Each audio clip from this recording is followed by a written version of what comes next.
It's 1:05 p.m. And can we do, Anna, can we do roll call and certification of a quorum?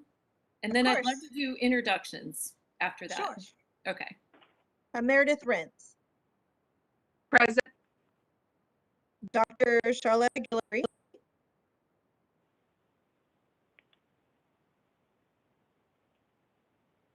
Ms. Guillory, I think you're muted, ma'am. Dr. Hello, Guillory, can you sorry. hear me now? Yes, thank you. Okay, good afternoon. I'm Charlita Guillory. I'm a neonatologist at Texas Children's Hospital and Baylor College of Medicine, and working today, so nice to see everyone. Nice to see you too. Ms. Rentz, would you like to introduce yourself as well? Of course. My name is Meredith Rentz, and I'm a public member from Keller, Texas. Destiny Hooper is absent. Dr. Michael Nix will be joining us. Destiny Hooper is here. Oh, I'm sorry. Hello, Ms. Hi. Hooper. I didn't see you. Hi. Would you like to introduce yourself, ma'am? I'm Destiny Hooper, and I am a public member representing parents. Thank you. Dr. Michael Nix is absent at the moment. He will be joining us about 1:30. Roxanne Anderson. Present. Midwife practicing in DFW area. Erica Steele. Present. Would you like to introduce yourself, ma'am? I'm a midwife practicing in San Marcos, Texas. Thank you. Tari Fruga. Hi, I'm Tari Fruge. I'm a licensed midwife and maternal child health specialist here in the DFW area. Perfect. And Melissa Bates. Hi, I'm Melissa. I'm a midwife practicing in the Katy or Houston area. Perfect. And presiding officer Lori Fremgen. Hi, I'm Lori Fremgen. I'm a midwife in the Austin area. And I wanted to welcome everybody. We pretty much have a new board right now, except Meredith and Dr. Guillory and Dr. Nix, and Destiny, yes. So I just want to welcome all the new midwives, and I'm really glad y'all are here. And I also want to remind people to keep your mics muted unless you need to speak, to try and limit the amount of background noise. So let's move to agenda item C, and that is training for board members. Derek Burkhalter. Hi, good afternoon. My name is Derek Burkhalter. I'm the Assistant General Counsel for Tdlr assigned to this program. And hold on, just got a little bit of side music going on. Yeah, we have a few new board members on this board, and we really appreciate your service. So what this agenda item is basically providing some training on the laws that apply to your service. So it's important to follow these because it could have consequences as far as our rules and even some personal consequences for you. So let me share my screen. I have a PowerPoint presentation.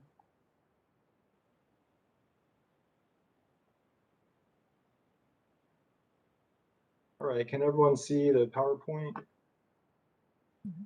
Okay, great. Let me hit slideshow. Okay, here we go. Sorry, I'm getting a little bit comfortable with this. Okay, so the three things we're going to cover are the Open Meetings Act, the Administrative Procedure Act, and the Public Information Act. Now, starting with the Open Meetings Act. So the purpose of the Texas Open Meetings Act, which we'll just call the Act, is to ensure open and transparent government. The Act requires meetings of governmental bodies to be open to the public and to be preceded by public notice of the time, place, and subject matter of the meeting. And the provisions are mandatory, and they are to be liberally construed in favor of open government. So if there's any gray areas at all, we try to lean towards making things more open and more transparent. So a few key concepts that we have to define. A quorum. So a quorum is a majority of the members of the advisory board as fixed by rule or statute. And so your board has 9 members, and so a quorum would be 5 members. And there must be a quorum present in order for official action to be taken. So if during a scheduled meeting we have less than a quorum, we can go ahead and have discussions and things like that, but we can't take any formal actions that actually have real effect because the quorum of the body is not present. And that just says the same thing I just said. The next concept is deliberation.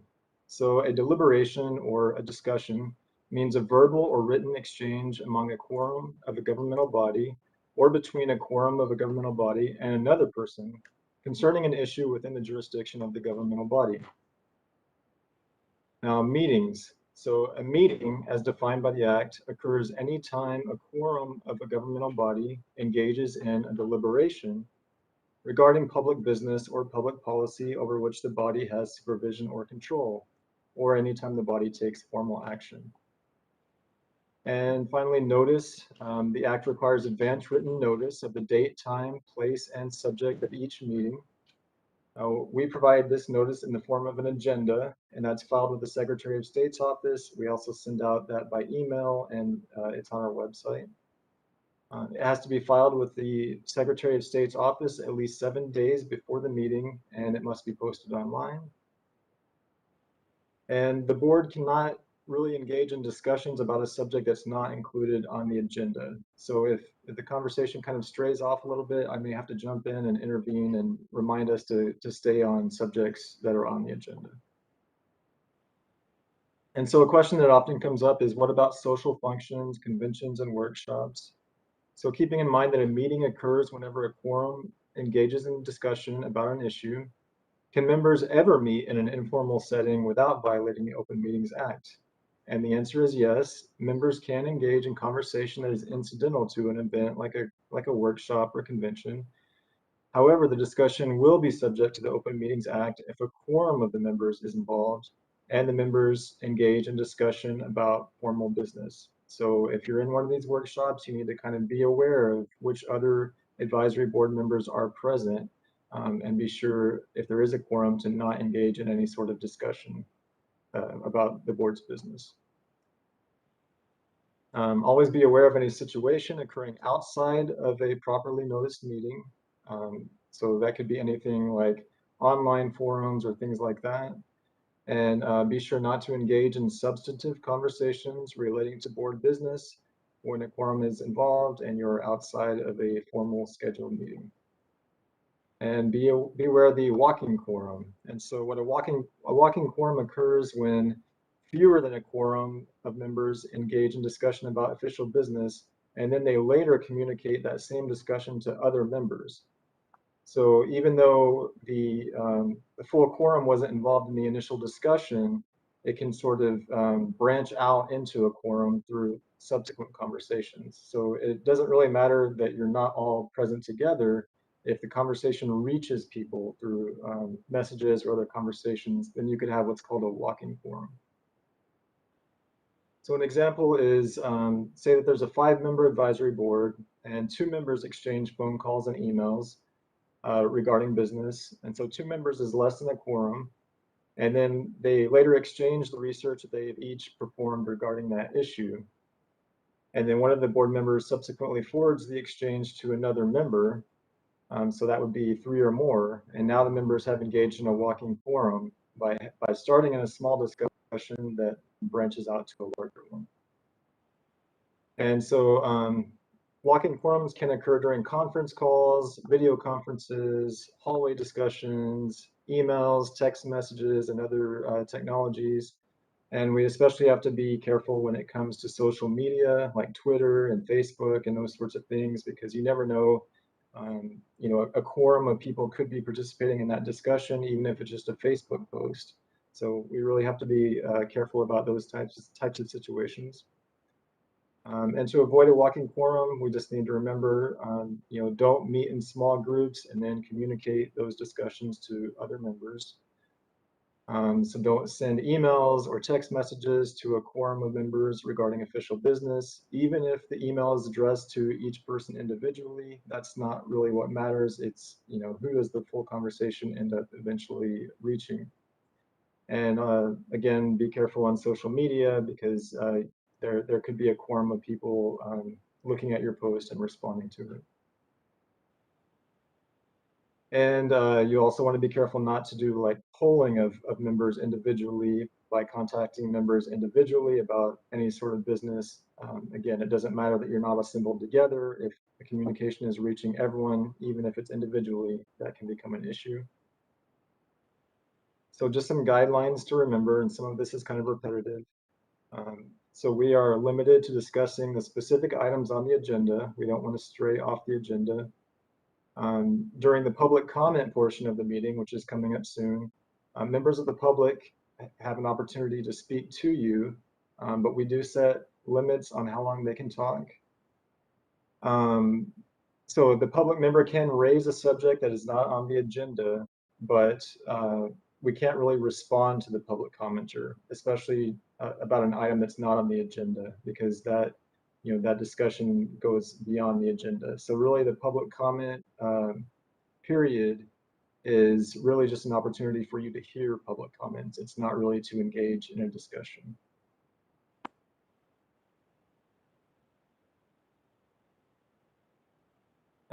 Again, avoid talking about topics that are off the agenda. Avoid allowing discussions to wander off course, and don't respond to or discuss issues raised during public comment that are not on the agenda. And if some topic is raised during a public comment or some other discussion, we can add those items to the next agenda for the next meeting. So at the end of the meeting, we'll kind of ask everyone if they have any topics they'd like to see addressed, and we can put those on a future agenda. So what are the consequences for violating the Open Meetings Act? First, there are civil remedies. So any interested person, including the media, can petition courts to stop actions taken in violations of the Open Meetings Act. And the act specifically states that an action taken in violation of it is voidable. So what that means is if we took some action, like proposing rules or things like that, and we violated the Open Meetings Act, we could be taken to court and a judge could declare those actions to basically not be legally effective. They're void. And so that's something that could happen. And on top of that, there are potential criminal penalties to you as members.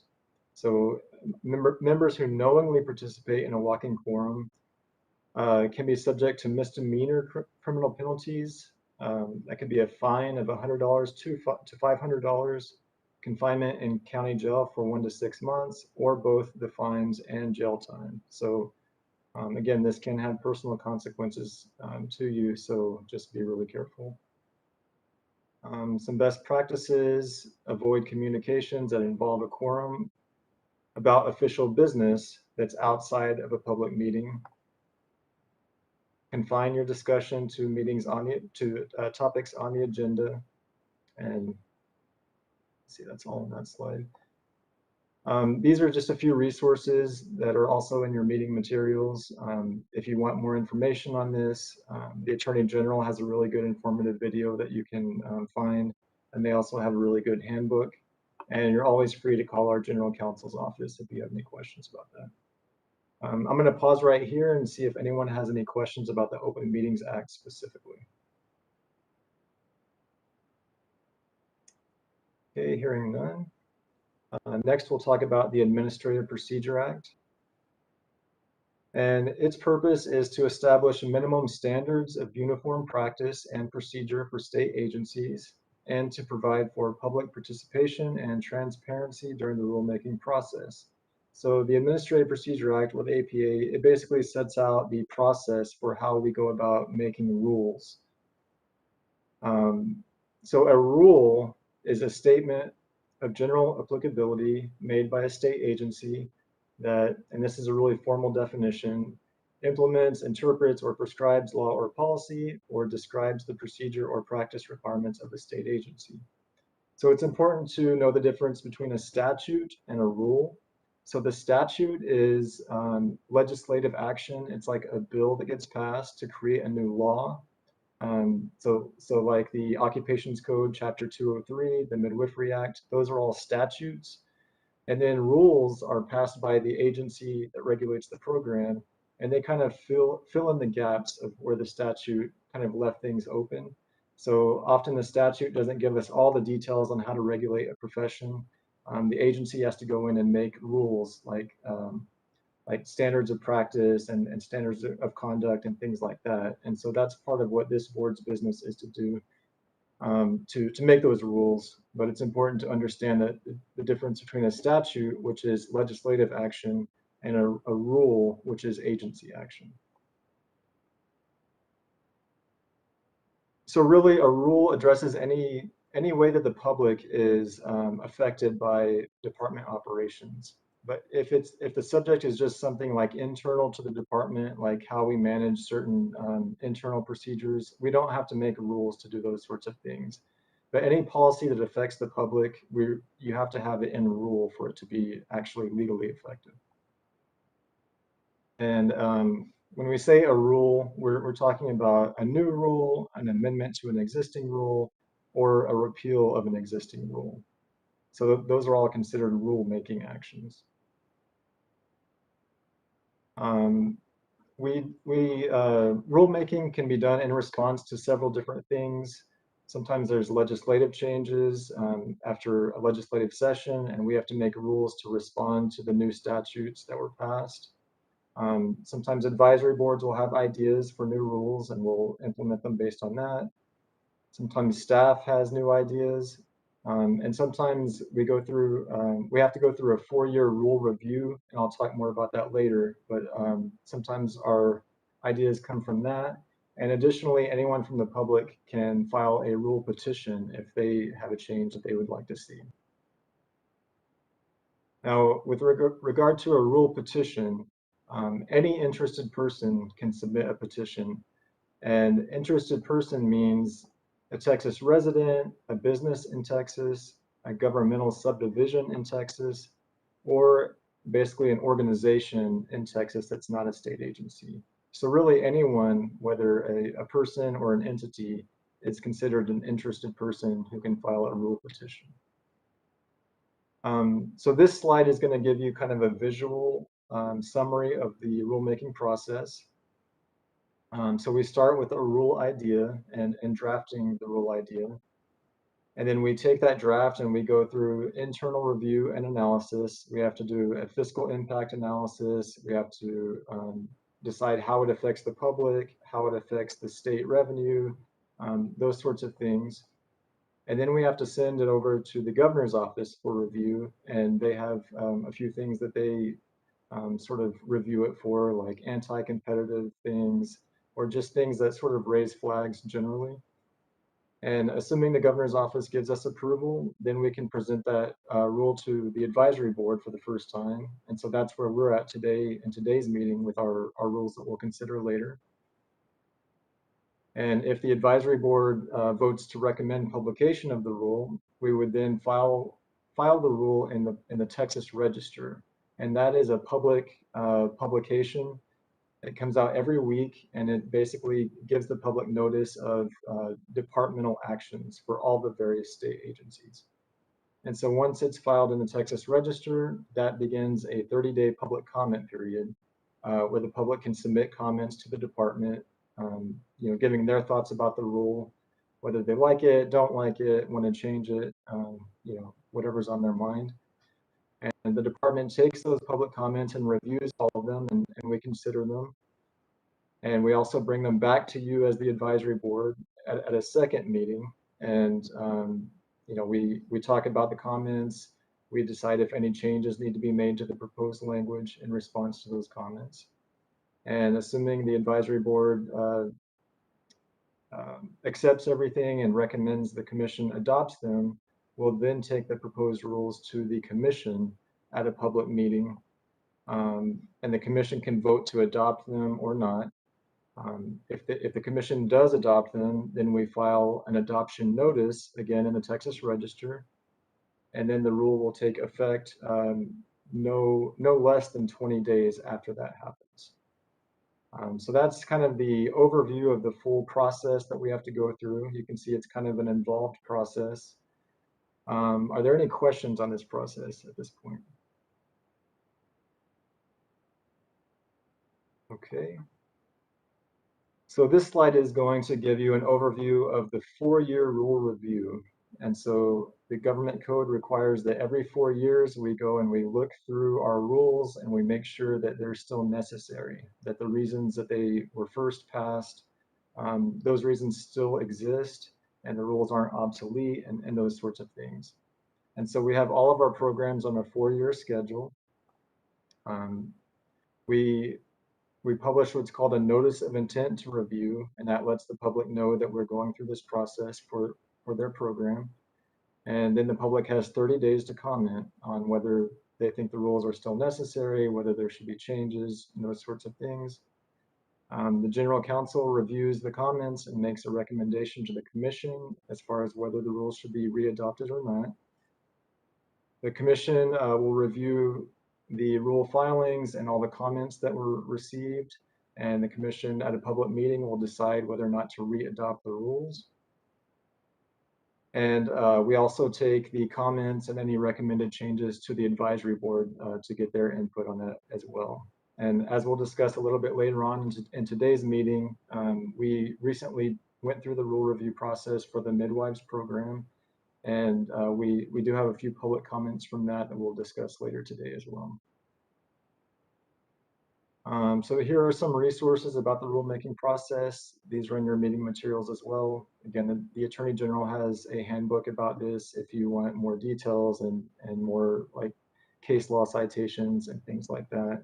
But you can always call our office if you have any questions as well, or email any of our staff.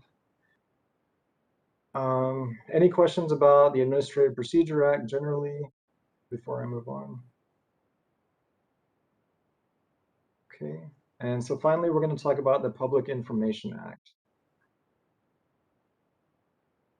And so this is also referred to as the Open Records Act, and its purpose is to allow the public to access information about the affairs of government and the official acts of public officials and employees.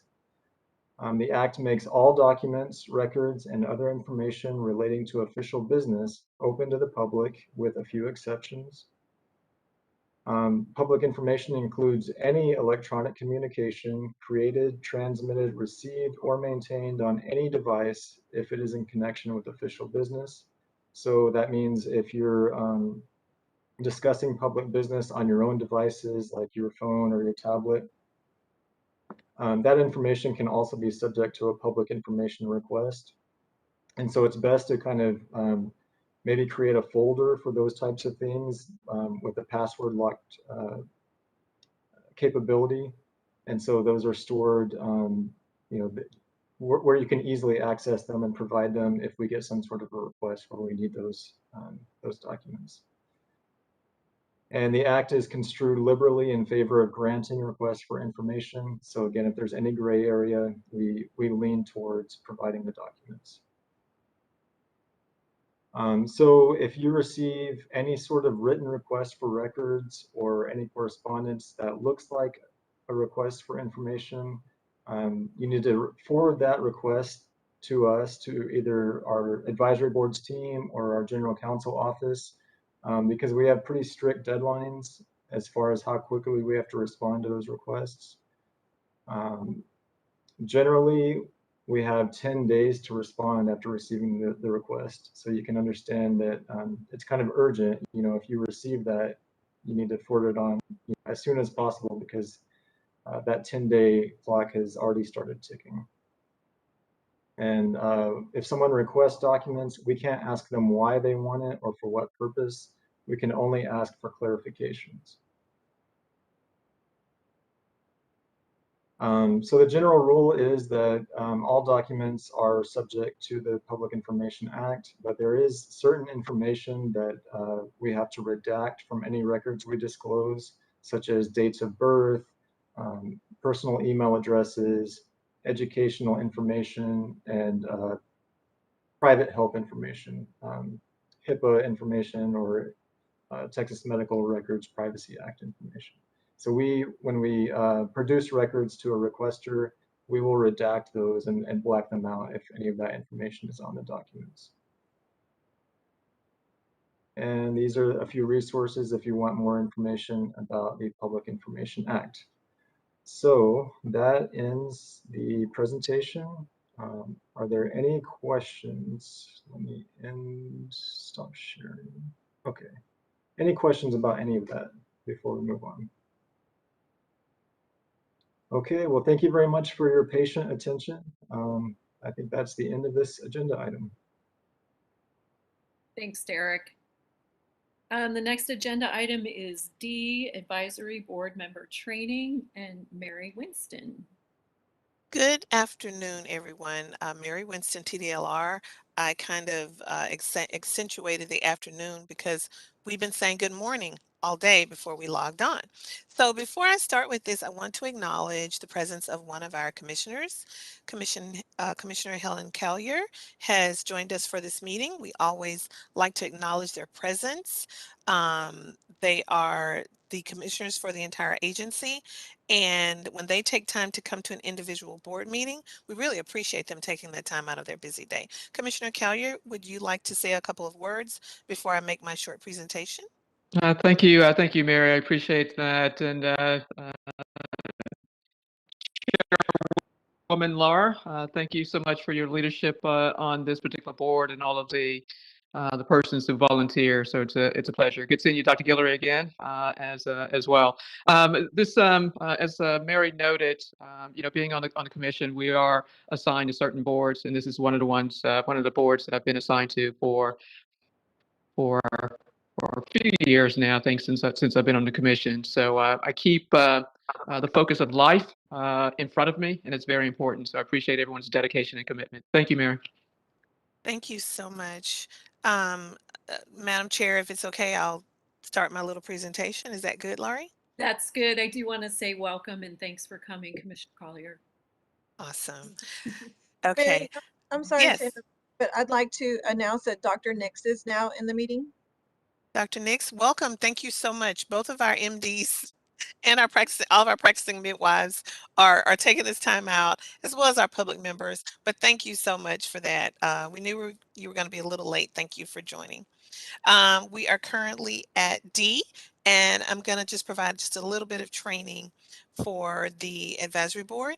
During our last meeting, actually, our last meeting was just prior to everything kind of changing, right? Before the advent of the video conference meeting becoming the norm. So we've had tons of those by now, but I'll just add a couple of little tidbits of information because you're the only board that hasn't heard this, I believe, or one of just a couple.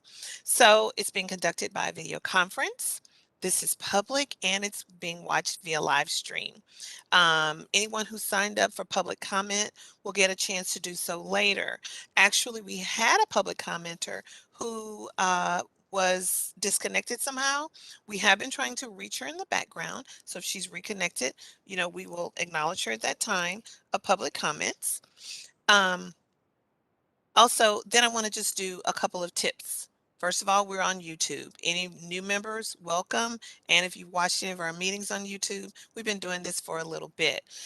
For us to have a successful meeting, this is something Laurie said, Madam Chair, at the beginning of the meeting. Keep your microphones muted until you'd like to speak.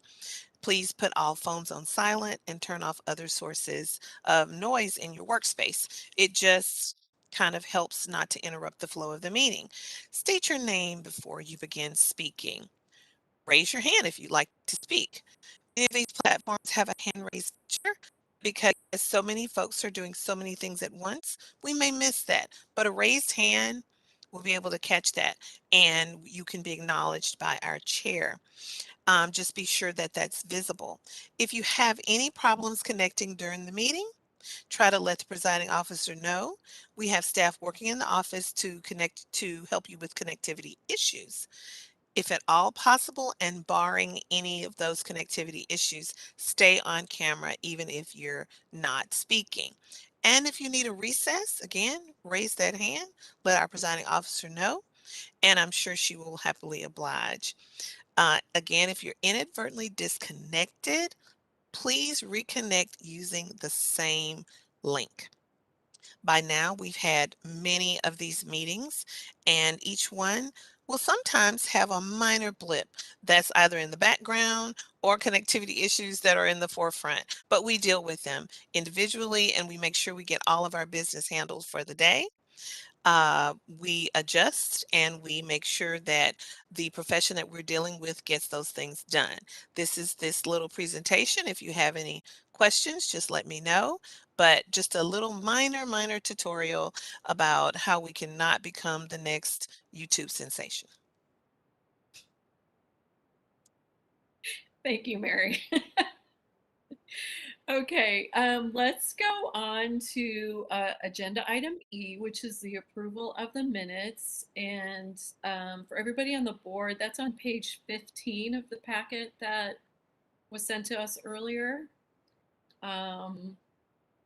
So we need a motion and a second to accept the minutes.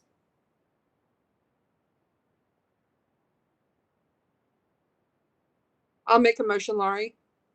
Okay, Meredith makes the motion to accept the minutes. Do we have a second? I'll second it. Destiny seconds. Okay, and then we need to, Anna, how do we do this? We need to do a roll call vote to Yes, ma'am. accept I'll the do a roll minutes. call vote for you. Okay, thank you. Meredith Rentz, Aye. Dr. Guillory, Approve. Destiny Hopper, Aye. Aye. Dr. Nix, Aye.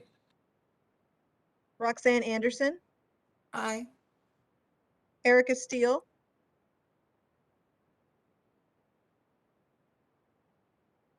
Ms. Steele, you're muted.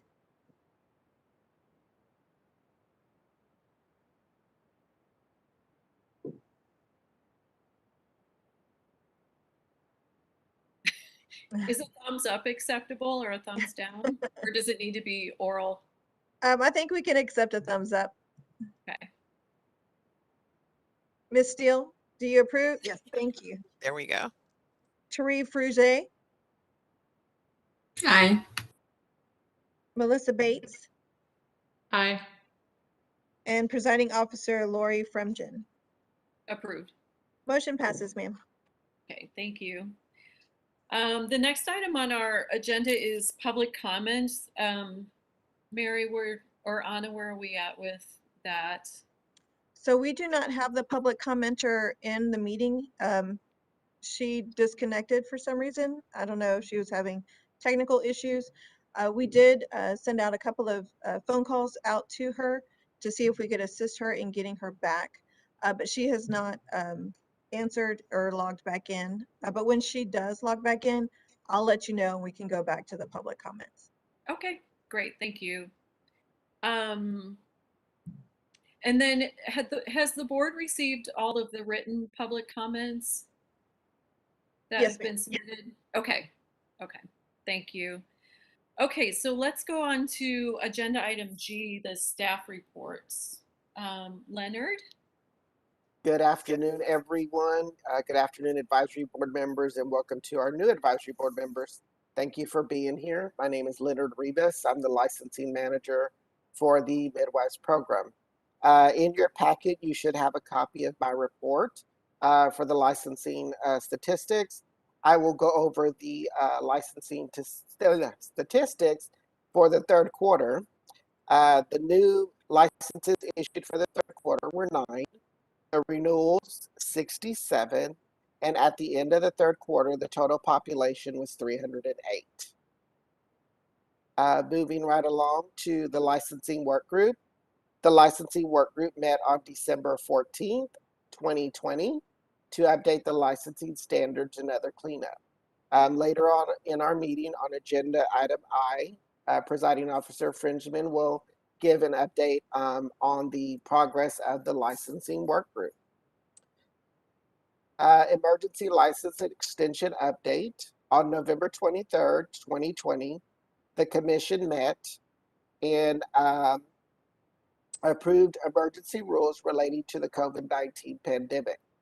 Under these rules, all Tdlr licensees with a renewable license that expired on or after August 1st, 2020, and before or on September 1st, 2021, will be considered to hold an emergency license valid for up to 120 days after their expiration date.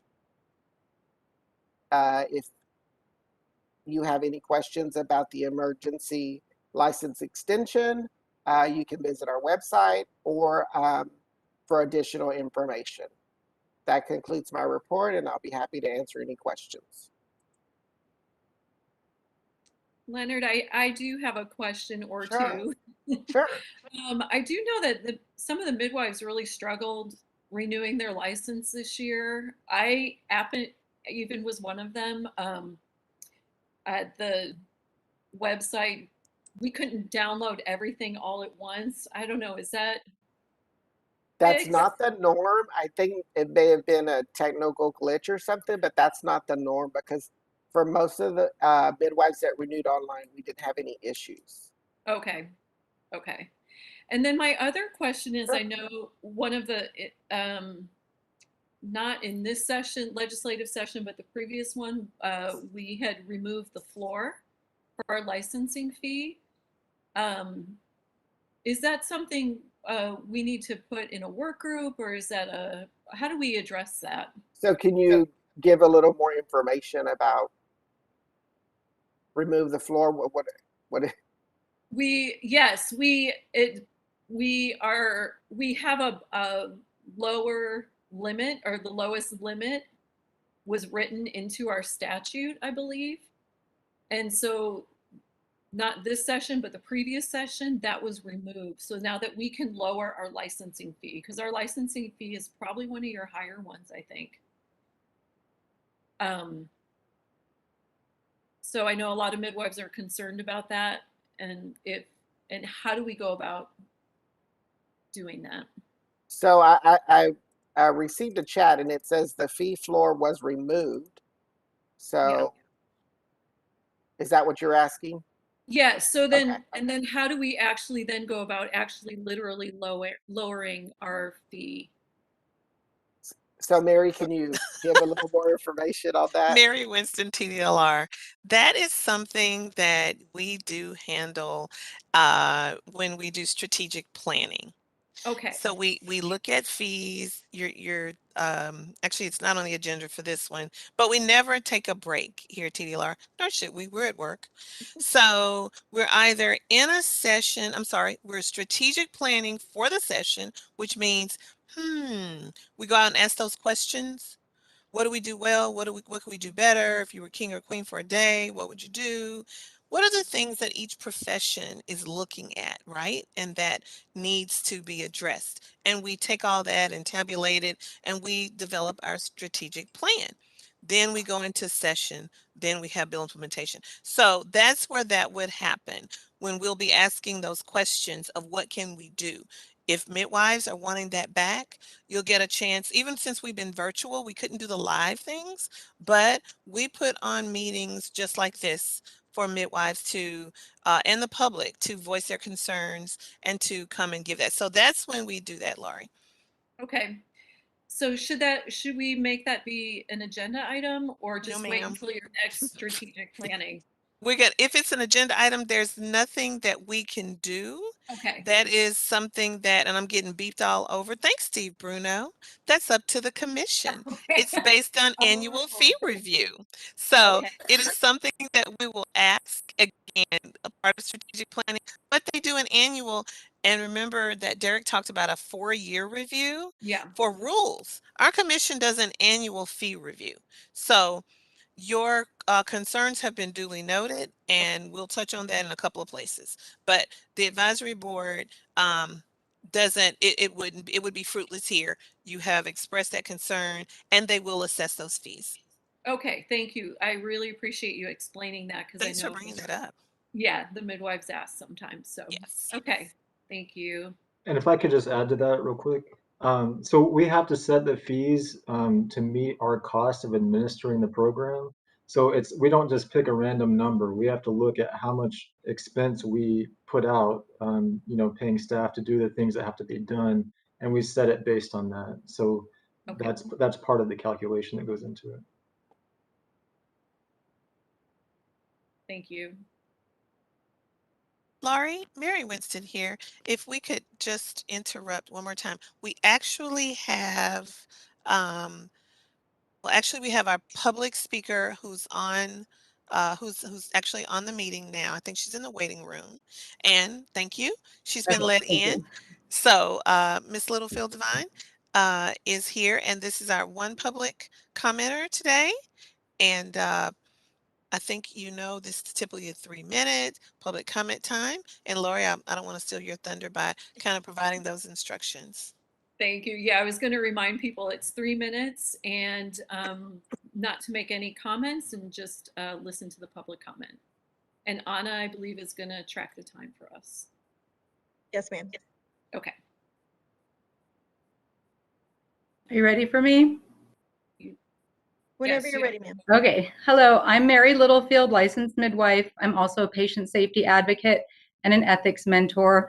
I have prepared to submit public comment regarding the rules revision on 115.115E6, abnormal fetal heart rate pattern. I am in support of the new terminology, the name of this rule being changed to abnormal fetal heart rate pattern versus non-reassuring fetal heart rate pattern. And I do think that this new incarnation of the rule, as it has been presented to the ATM email list by Lori Fremgen, I think it is more clear than what we had before. It's still unclear in other ways. I'm going to kind of go through that right now. First off, I'm going to say that ACOG, ACNM, and AWAN all have practice guidelines, position statements on fetal monitoring, fetal assessment in labor.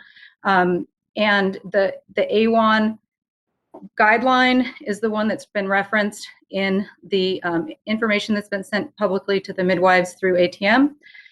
The AWAN guidelines appear to represent the 3-tiered system of fetal heart rate, heart tone assessment in labor.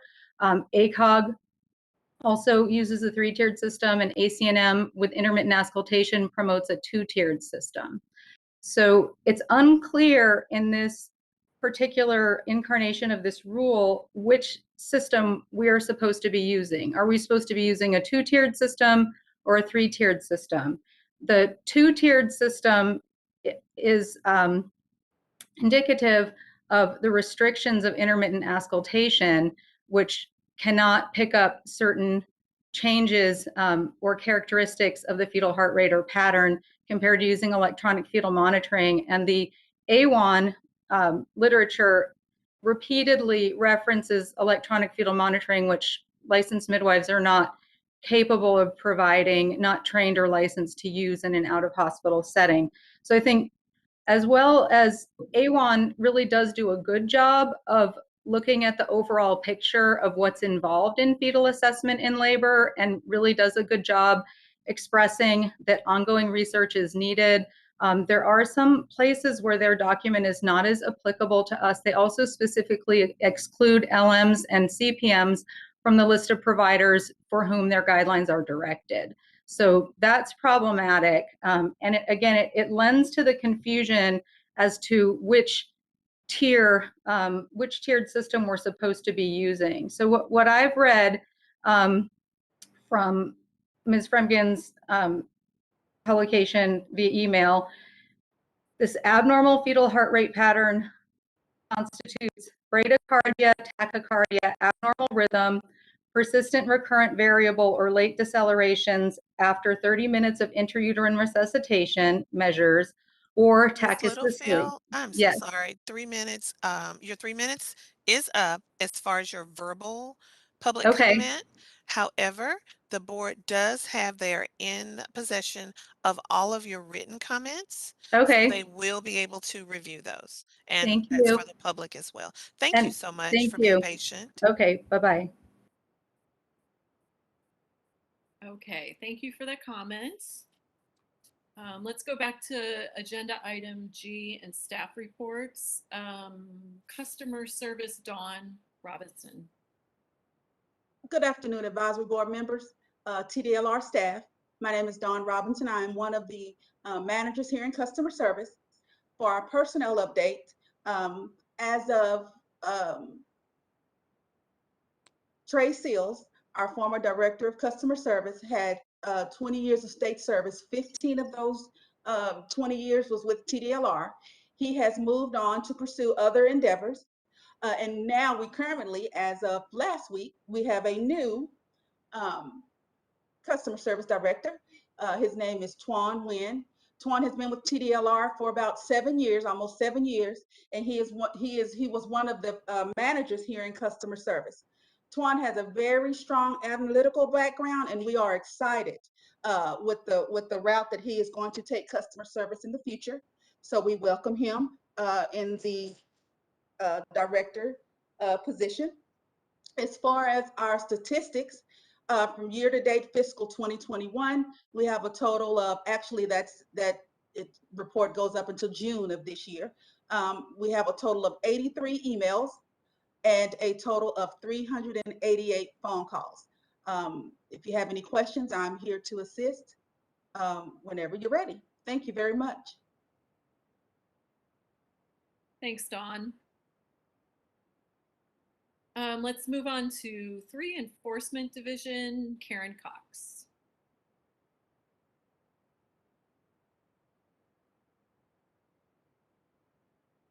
Good afternoon. My name is Karen Cox, and I'm a senior prosecutor with the Enforcement Division.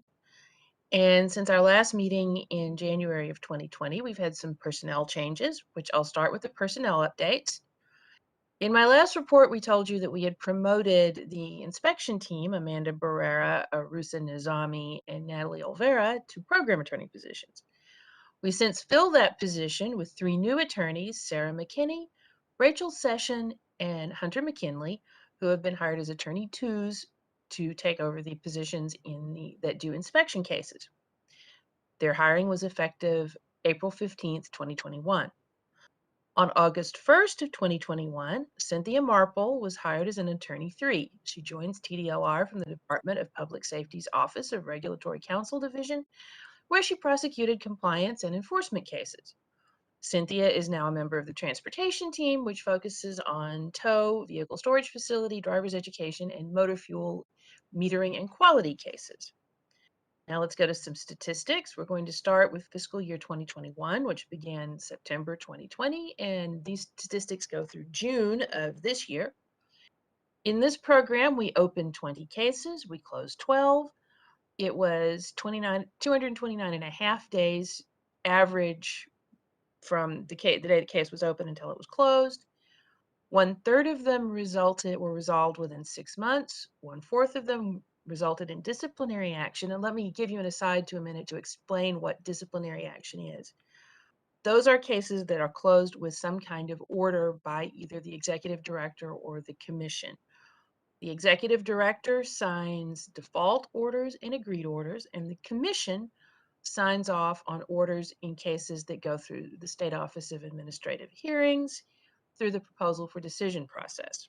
Only about 2% of the cases for the entire agency end up as commission orders. At the end of June 2021, we had 21 pending cases. And let's go on to the next page so we can discuss further stuff. The sources of the cases opened in fiscal 2021. In this program, 80% of them were consumer complaints. 15% were criminal history. When someone applies for or renews their license, we require them to submit fingerprints and have a criminal background check conducted. And some of those cases result in referrals to enforcement. And 5% were departmental cases opened within the agency. In case outcomes for fiscal 2021, we had 1 commission order, 1 default order, and 1 agreed order. Those are the 3 disciplinary actions. We assessed $16,500 in penalties and collected $3,000 in penalties. 1 license was revoked, and there were 9 cases that were informally resolved either with closing for insufficient evidence or with a warning letter. And we can go on to the next set of statistics, which are violations alleged at opening. I need to clarify on this. This is when we receive a complaint from outside or inside the agency. That goes to our intake division. Intake legal assistants review the case to see if it's a matter that is within our jurisdiction, which means is this a person over which we have jurisdiction, or is this an activity over which we have jurisdiction? They satisfy those questions, then the complaint turns into a case. And those cases are opened using a drop-down menu that has some selections that, to the extent possible, closely match what the complainant says. These cases have not been investigated, and these allegations may or may not be what ends up in the resolution. So this is just what was stated when we opened the case. And there were 9 cases for incomplete or wrong protocols, 4 cases for lack of personal or professional character, 3 cases of failing to provide information to a client, 2 cases for failing to follow instructions in an emergency, and 2 for criminal history, and 1 each for unlicensed activity, incomplete or incorrect records, failing to maintain a prescription standing order, or failing to comply with an order of the commission. And the next set of statistics is cases resulting in disciplinary action. These are those 3 orders: the default, commission, and agreed order. 1 was a transfer violation, 1 was incomplete or incorrect or no protocols, and 1 was practicing with an expired license. Fiscal year 2020, that's September 1, 2019 through August of 2020. We opened 18 cases in this program, closed 13. There were 240 days from the day the case was opened until it was closed as an average. 53% of them were resolved within 6 months. 23% resulted in disciplinary action, and there were 13 cases left pending at the end of fiscal year 2020. Those cases, the sources were 78% consumer complaints, 17% departmental complaints, and 5% criminal history. And let's see, case outcomes. There were 3 agreed orders. We assessed $4,375 in penalties and collected all of that. And there was 1 cease and desist order. A cease and desist order is issued by the executive director, usually in cases where someone is practicing without a license. And they're issued at the beginning of a disciplinary action when we send out the notice of alleged violation, typically. 10 cases were informally resolved. And to the next page. The allegations at opening for fiscal year 2020, 9 for lack of professional character, 4 for failing to make a proper assessment of client, 3 unlicensed activity, 2 each for lacks honesty, trustworthiness, and integrity, failing to submit records for an investigation, incomplete protocols, and 1 each for criminal history, failing to provide information to a client, or unsafe or unclean environment. The results of those were, let's go to the next set of statistics. The ones that resulted in disciplinary action, and again, fiscal year 2020 were all 3 agreed orders: incomplete or wrong protocols, a referral violation, transfer violations, and 1 instance of unlicensed activity. Now to the case highlights. In December 22nd, 2020, the Commission issued a final order revoking Respondent Linda Turner's midwife license and imposing a $10,000 fine. The Commission found and approved a proposal for decision that said the respondent had used a mechanical device to advance labor, failed to issue an emergency transfer when required because the mother had group strep infection and intrahepatic cholestasis of pregnancy. The baby died shortly after birth as a result of the massive strep B infection. On September 1st, 2020, the executive director signed a default order imposing a $3,500 penalty on respondent Leah Hernandez for practicing midwifery when her license had expired, and she's paid that fine. August 28th, 2020, the executive director signed an order imposing actually, Leah Hernandez, I don't know if that's, but on August 28th, 2020, the executive director signed an agreed order imposing a $3,000 fine on the respondent for failing to recommend a referral and transfer when there was a condition that could adversely affect the mother or fetus. The respondent failed to order a transfer and a test for intrahepatic cholestasis of pregnancy when the pregnant client had symptoms of that condition, and failed to perform standard tests when the mother later complained of decreased fetal movement. The baby was stillborn and the respondent paid the penalty in full. In the final order, January 16th, 2020, the executive director signed an order imposing a $1,500 fine for failing to keep accurate and legible records of midwifery care. The respondent, Patricia Ghali, has paid that fine in full. And on March 24th, 2020, the executive director signed an agreed order imposing a $1,000 fine on Elizabeth Overton for failing to keep accurate and legible records of midwifery care, and that penalty has also been paid in full. May I answer any questions?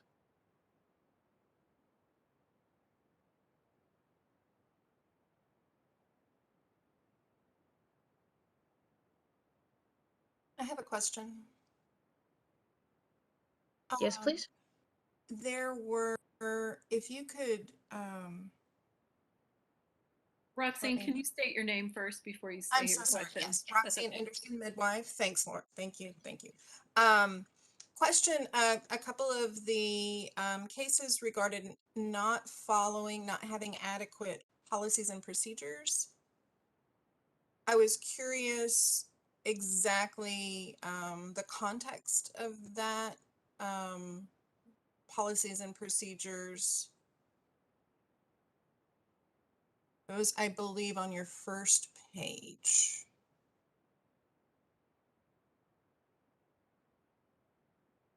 Right here, back, right there. Sorry, one more page down. Here. No incomplete or wrong protocols. Is there, I'm curious, protocols according to which statute or rule? It can vary. It's a little difficult for me to comment on cases like this without looking at each one of them. They're highly fact dependent. Usually, and I can't even speculate on what usually is. This is simply a drop-down menu that covers more than one type of violation. We try to keep them fairly focused, but they cover a large variety of fact situations. Okay, simply because there's been law changes over the years, and I'm curious as to like which statute or rule they were in violation of having incomplete or wrong protocols, since I'm not aware of where that's written in our rules or statutes at this point. Midwives are not, that's not a part of our rules or statutes currently. So I was wondering the context of that, since we aren't required by law or rule to maintain protocols. As far as I know, we previously have been, but that's been removed. So I wanted to know the context of that. I can provide some information later, but again, this is simply a drop-down menu that covers several different allegations at opening. Mary Winston, Tdlr, thank you for that question, because if you have it, others may have it.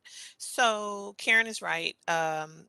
This is a general report. However, we can drill down and figure out more specifically the information, and we can get that. We have folks who can, she's the lawyer, she handles the cases as the senior prosecutor, but we do have analysts that can drill down and extract that information, and we can get that for you. It may not be before the end of the meeting, but we can send it, because I don't even know who's watching at this time, but we can get it sent out to the advisory board. And if we have other questions, we can definitely continue that conversation. Thank you. I appreciate it. Lori Fremgen here. Yeah, protocols is a bit of a hot button word, and I think some midwives are going to be concerned about what that actually means. And so just a little clarity around it, I think, would be really helpful. Thank you. We can provide that. Okay. Thanks, Karen. Hello, I have a quick question. Could you tell me, you reviewed the case highlights, and I see the recommendations, and I see the fines that were paid. Is there any other things that's done to avoid this again by any chance? Do you have, are you monitored, say, for 6 months or something like that? Generally, no. And in none of these cases is there a continuing, the agency doesn't continuously monitor any of the activity. We are complaint driven, so we would have to wait on that. Sometimes in other cases, we can, as a condition of settlement, recommend that someone take additional continuing education, and I've done that fairly often. None of these cases included that particular requirement in settlement. We do not have the option of ordering continuing education if it goes to default or to a commission order. That's simply something we can get people to agree to. I will say if we get another complaint, then the next time that any of these, we have a complaint that's found, that would be considered in whether or not we should increase the penalty.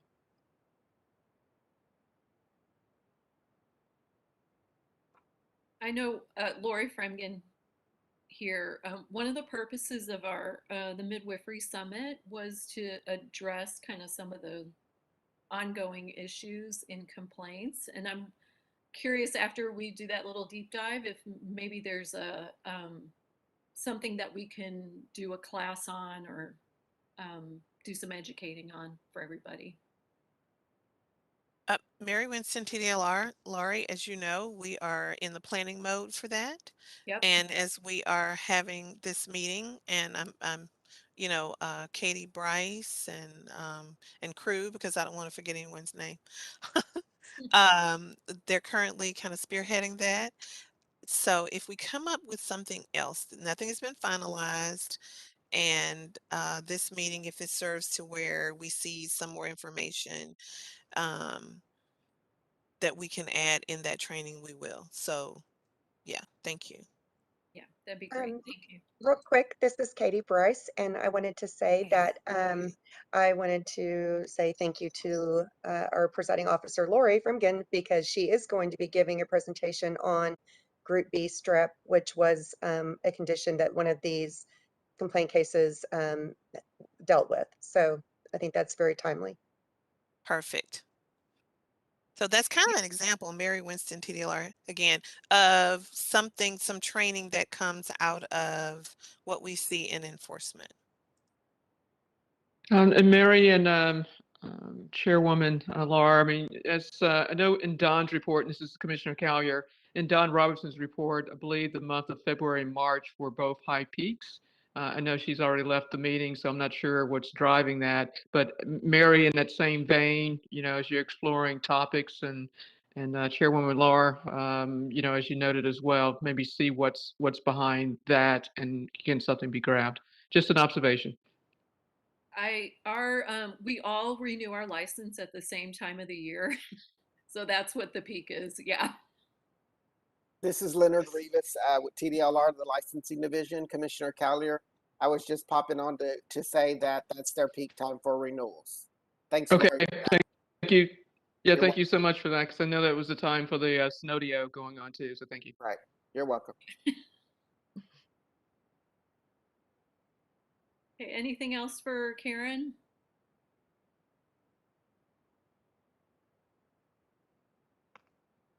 Okay, thank you, Karen. Thank you all very much. Next, let's do Education and Examination Division, Michael Strawn. Good afternoon, members. My name is Michael Strawn. I'm a manager for the Education and Examination Division, here to present you with our statistics today. We do not have a Tdlr exam for this program, but we do administer or utilize a jurisprudence exam administered by one of our vendors. This year, we have slightly gone up in our total completions of jurisprudence exams. We're at 100 versus 91 compared to last year. COVID usually doesn't impact this, as these exams are taken online through our vendor. And scroll down a little bit. So curriculum remains current at 3 curriculum. We have not had any new curriculum approved or submitted to us this fiscal year. So we remain consistent within that. With that being said, that concludes my report, and I'm open to any questions that you might have.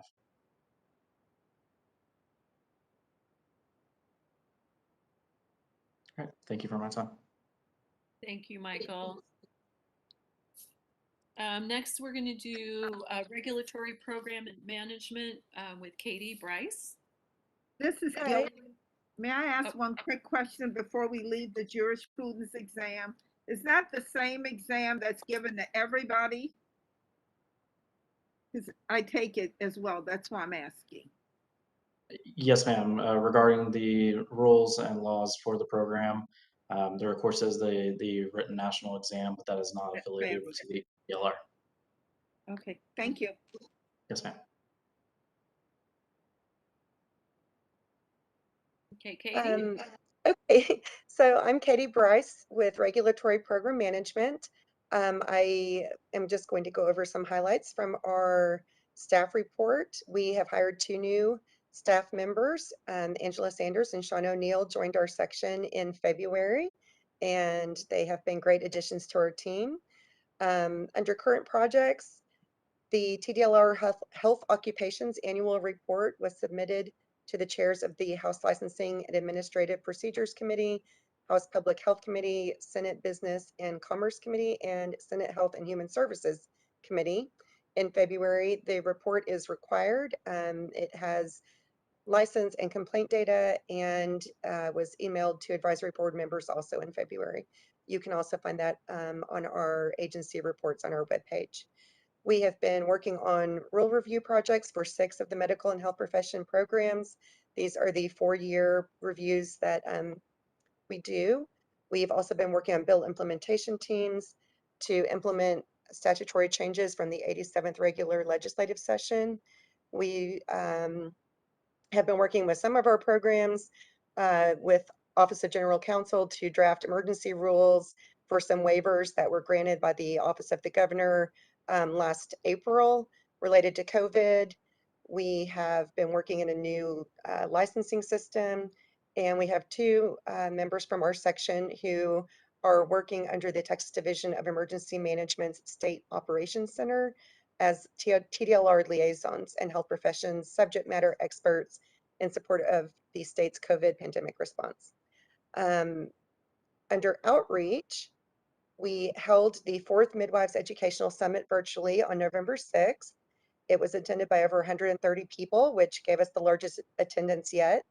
Mary Hoffman and I will be attending the Association of Texas Midwives Conference in San Antonio in November.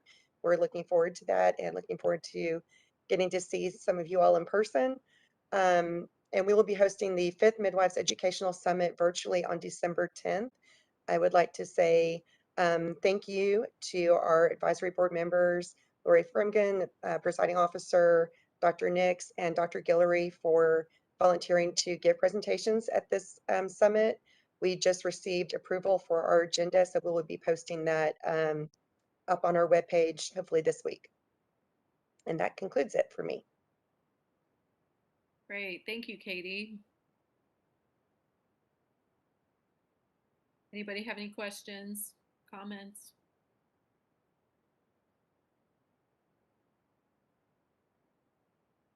Okay, let's move on to Field Inspections Division with Eric Beverly.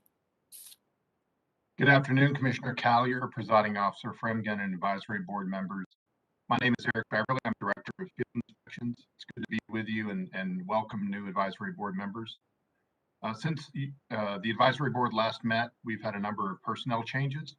On February 3rd of 2020, we welcomed Colleen Cloudy as lead facilitator. On October 30th of 2020, Tanya Gothrow, who has been the long-serving Director of Field Inspections, retired. She began her career with Tdlr 36 years ago and worked her way up in the ranks. And I have seen her recently, and I can confirm to you that she is indeed enjoying her retirement. On November 1st of 2020, Inspector Ramon Rodriguez accepted the Inspector 5 position in the East Region. On February 1st of 2021, I began in my new role as Director of Field Inspections. I'm learning a lot. Previously, I worked in the Office of Strategic Communications as a Senior Government Relations Officer. And in that role, I worked on strategic initiatives to remove the Fetal for midwifery and to allow a midwife to serve as the presiding officer of the advisory board. Katie just mentioned that Angela Sanders and Sean O'Neill had joined Regulatory Program Management. They were formerly liaisons in the Field Inspections Division. So our loss is Regulatory Program Management's gain. Congratulations to both of them. And then we're currently hiring for a couple of positions. One is a field inspector position in the East region, and one is a liaison position. If I could move to the next page, please. One thing to note, there are very few inspectable businesses in this program for us. There are currently 3 courses that are subject to inspection, and none of the courses were due for inspection in FY21. So that's why you'll see a series of zeros there. I would like to catch you up. We did pull out of the field in March of 2020 due to the COVID pandemic, and we returned to limited inspections in May of 2020.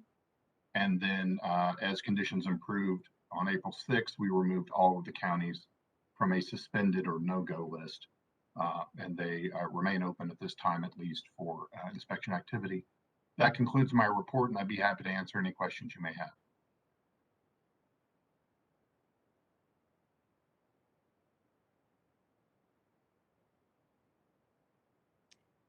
Okay, thank you, Eric. I appreciate the work you've done for us. Thank you. Thank you, ma'am. Okay, next, the Executive Office report with Mary Winston. Good afternoon, everyone. We actually have our Deputy Executive Director, Mr. Mike Arizmendes here. He's just kind of sitting in and observing, but I did want to acknowledge that he was present. A of this report, our 87th legislative session and bill implementation update. Well, the session for the 87th regular ended in May. And during that time period, we had 2 main impactful things to happen for TDLR during that time. One was that our sunset bill went forth and we were continued as an agency for 12 years. That was something that the Sunset Commission employees came in and kind of did a top-down and bottom-up review. And following that review of sort of every crevice they could get into, and we were there for them to do it. And we appreciate their very hard work. And from that review, the commission did continue us via HB 1560 for 12 years. The second very impactful thing for TDLR was the fact that our appropriations requests, for the most part, were approved. A major factor in that request, we requested money for the Texas licensing system to become a thing, a reality. We've been operating under, I think, 8, 9 disparate systems where we have fantastic employees in our licensing team and all over this agency that kind of deals with those systems and learns to speak for them when they can't speak to each other. Well, now we have enough funding to finish phase 2 of actually getting one licensing system. So those were really 2 biggies, and we appreciate it. So as I mentioned earlier, we kind of go into steps. We do strategic planning, which is what can we do better? What are we doing? Is it enough? What would you like to see? We take all this input. Then we go into session, right? We write our report, we go into session, and we see what happens, right? We see what we're instructed to do by the legislature. After that, we get new bills. I just mentioned one, HB 1560, the sunset bill, as we call it. What do the bills tell us we need to do? Sometimes we get new programs, and sometimes it just changes things that we need to implement internally for programs that we already have. So what we're doing now is bill implementation internally. We call it BIT teams. We put in subject matter experts through all the divisions. We call on them to touch each and every bill that affects TDLR. And once those implementations come into effect, many of them September 1, many moving forward from that date, we highlight those as the bill implementation teams get that accomplished. So that's where we are there. For B, communication outreach statistics. But before I go there, if anyone has any questions, I want to take those for concerning the session or bill implementation. Any questions for that? Okay, I'm going to move on to our communication outreach statistics. And I always say it's unscientific, and it is. However, it's very insightful and it's helpful. Over the past 6 months, it's just a snapshot, until August 15th of 2021, the Midwives website has received approximately just under 10,000 reviews, about 53 per day. 57% of those visitors assess the site from a desktop computer, 42% do so from their smartphone, and 1% from a tablet. This lets us know what questions are being asked, top reasons for visiting the site, administrative rules, midwives law, frequently asked questions, forms and applications, and number 5, which is very exciting for us because we're planning for this right now, the Midwives Educational Summit. So this is why the profession is reaching out. It lets us know if we're on target for what we're posting, if we need to provide more information, and approximately, clicks don't really tell you everything that you can see, though they can to a degree count the clicks onto that website. But letting us know how you're assessing it lets us know how our technology is working, and what you're looking at or looking for helps us learn what we can do better. So that completes the executive report today. David Gonzalez is usually side chairing him, but he's taking a much earned vacation. And that's it, unless you have any questions. Thank you. Yeah, thanks, Mary. That's great. I like that people are using the website. That's awesome. Okay, let's go on to agenda item H, update and discussion on the 4-year rule review of 16 Texas Administrative Code, Chapter 115. Derek. Hi, thank you. Again, my name is Derek Burkhalter. I'm the Assistant General Counsel for Tdlr that's assigned to this program. So this agenda item, we're going to talk about the 4-year rule review. And so this program came over to Tdlr in 2016, and we adopted our initial Tdlr rules at that point in time. So it's 4 years later now. And so in October 2020, we published our notice of intent to review the rules. And that opened the 30-day public comment period, which closed on November 9th, 2020. So during that time, we received 3 public comments. And just to summarize those a little bit. So one comment requested an amendment to the definition in rule of postpartum care. And the comment wanted to enable midwives to provide care for postpartum issues that occur beyond 6 weeks. So the problem is that conflicts with a statute. And you'll remember we talked about earlier, our rules have to stay within the framework of the statutes. And so the Occupations Code or Midwifery Act at 203.002, the definitions section, defines postpartum period as the first 6 weeks after a woman has given birth. And so we're locked into that definition of postpartum period. And we can't adopt a rule that contradicts that definition. So in order to do what the comment wants us to do, which is expand postpartum care beyond 6 weeks, we would have to have a legislative change of the statute to enable us to do that. And so it may be a good idea, but that's not something that the department can do at this phase. Another comment requested amendment to rules at 115.1 and 115.111 to allow midwives to administer prescription medications other than just oxygen and neonatal eye prophylaxis. The comment also requested an amendment to 115.115 to allow a midwife to continue care of a mother with a retained placenta through the administration of prescription medications. And again, all these changes would again require a statutory change because Occupations Code section 203.401 limits the prescription medications that may be administered by a midwife. So we can't make any rules that go beyond that limitation. So unfortunately, even though the comment may be a good idea, it's not something the department can do through a rule because it would have to have a legislative change. And then the third comment we received was concerning the non-reassuring fetal heart rate pattern, which is in Rule 115.115E6. And the comment wanted to provide more clarity as to what that language meant. And so that's going to be the subject of the proposed rule change that we will discuss today during agenda item J. And I'll go into a more involved discussion of those changes when we get to that agenda item. So those were the 3 public comments that we received during the 4-year rule review public comment period. And so we took those comments to the commission at its March 3rd meeting. And keep in mind that at that point in time, the commission can only choose to re-adopt the rules or not. Any changes to the rules or amendments or additions or repeals, those have to be done through the regular rulemaking process, which is part of what we're going through today. So the commission didn't have the power at that point to decide to make any changes. It was just a decision to re-adopt or not. And the commission chose to re-adopt the rules because they're still necessary to administer the program.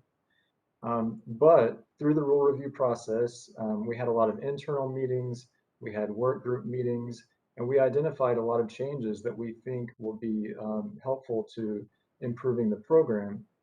Now, I wanted to have this agenda item before we talked about the work group reports, because the work group reports will include some ideas that we're not going to include in this first round of rule changes.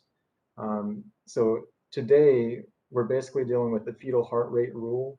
We wanted to prioritize that and get that matter addressed first before we pursue some of these other changes. And that was a decision by our executive leadership. They wanted to go ahead and pursue that and try to get that in place by January 1st. And then aside from that, the other rule changes that we're looking at, either through internal meetings or through work group meetings, we're going to give the public kind of a sneak preview of what we think those changes might be.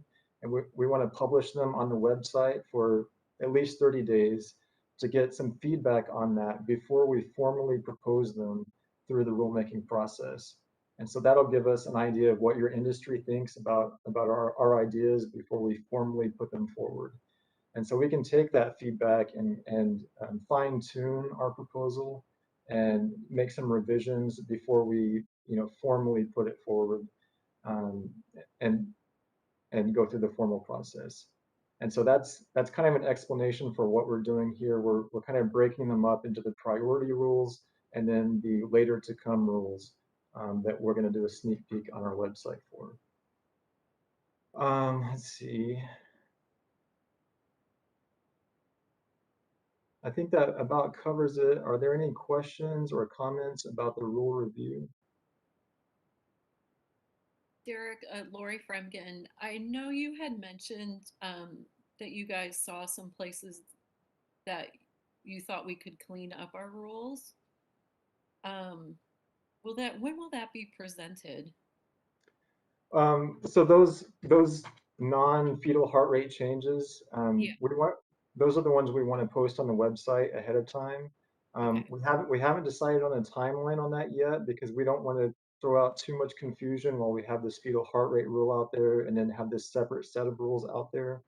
So we haven't really made a timeline on those yet, but just keep an eye on that. We will definitely send out email blasts and put notices on our website because we want to get those public comments on those. So the answer is, as soon as we can, but we want to get the fetal heart rate issue taken care of first. Okay, that makes sense. Any other questions or comments?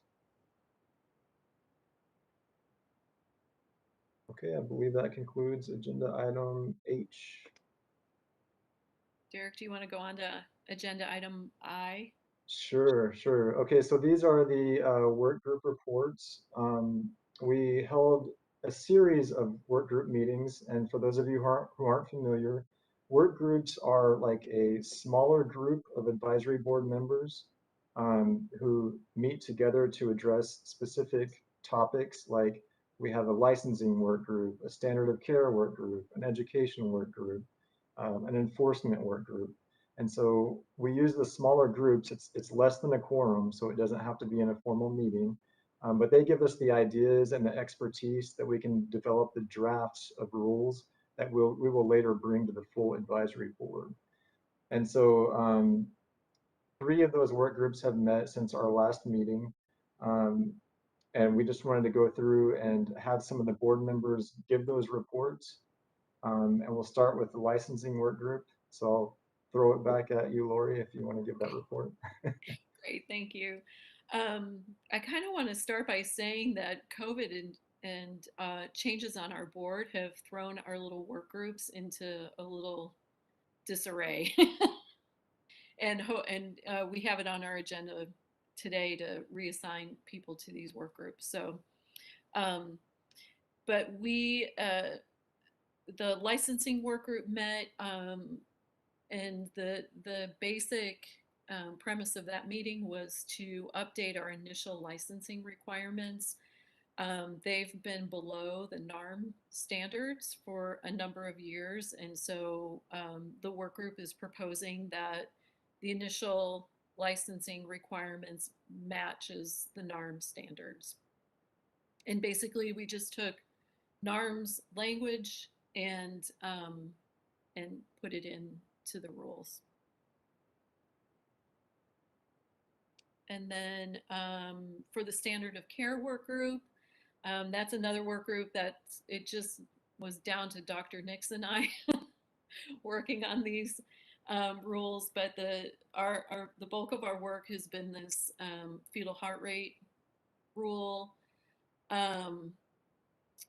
The board, back when we were at Dishes and now here at Tdlr, one of the things that we see kind of regularly in complaints is the loss of fetal life during labor, and that has been associated with needing to monitor the baby better. And so our current rule says non-reassuring or abnormal fetal heart rate, which is very vague. And so Dr. Nix and I, Commissioner Collier, Commissioner Callis, Derek, we all met multiple times trying to come up with better wording that would both help the midwives have a little bit more of a framework, but also help the staff, enforcement, and the SOA judges have some framework as to how to enforce this as well. And so in the next agenda item, we'll discuss that and get y'all's input on that. So, and then Roxanne, do you want to talk about the education work group? So, did you want to put that up or just do it orally? So, Just orally is fine. just orally, okay. Our work group report on July 22nd, the education work group discussed by email whether the human trafficking prevention training required for license renewals should be credited toward the 20 hours of existing continuing education required for license renewal, or if it should be separate in addition to our existing 20 years of CEUs required. All 3 of the work group members who participated in the discussion were opposed to the training counting toward the required continuing education hours. In other words, we all agreed that they should be in addition to, not a part of those 20 hours, and the work group recommends that no changes be made to the rules to address this topic. Okay, thanks, Roxanne. Derek, anything else? That's all as far as the reports go. Just are there any questions or comments about any of those? Okay, hearing none, let's go ahead and move on to agenda item J. Derek, Yes. this is Mary Winston, Tdlr. I just wanted to briefly interrupt to let you know that Ms. Hooper Board Member Hooper had to step away at approximately 2 o'clock. She did message us and let us know we still have a quorum. We can proceed. But before we went forth and had any recommendations or anything, I wanted to make sure we did acknowledge that one member did have to leave. That's it. Thank you. Thank you. Okay. Okay, ahead, Derek. thank you, Mary. So this is agenda item J, discussion and possible recommendation on the proposed amendments to existing rule. Let's see, I lost my at 16 Texas Administrative Code, Chapter 115, sections 115.14 and 115.115. The proposed amendments update the list of conditions during labor or delivery that require immediate emergency transfer. They provide a standard for assessing fetal heart rates and require continuing education covering fetal heart rates for license renewal. And finally, they create an audit system for recording completion of continuing education. Now, let me share my screen so we can take a look at these exact changes.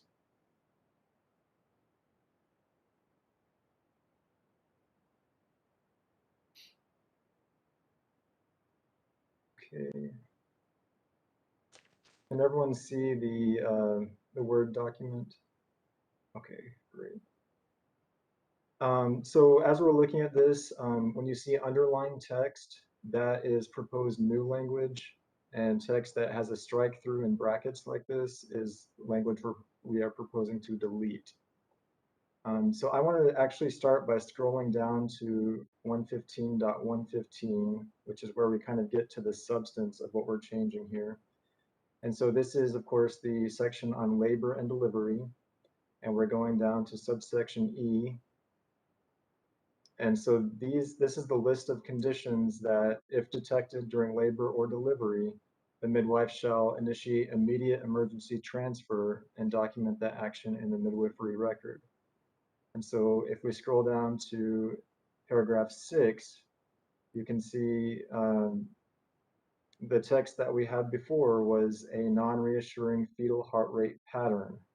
And so after several work group meetings and discussions with Dr. Nix, Dr. Guillory, Dr. Callis, this is the language that we have decided is the best as far as, so this would basically give examples of abnormal fetal heart rates.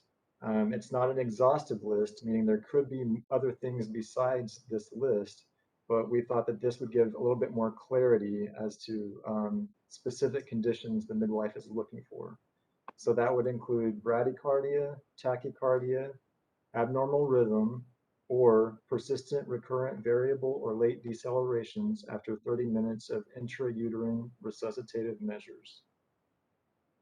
In addition to that, scrolling down, we're also adding uterine tachysystole as new paragraph 16, and old paragraph 16 becomes new paragraph 17. So that's the new standard we're proposing. Additionally, we're looking at adding a subsection F to say if intermittent auscultation is used to determine the fetal heart rate, the intermittent auscultation shall be performed as recommended by the American College of Nurse Midwives.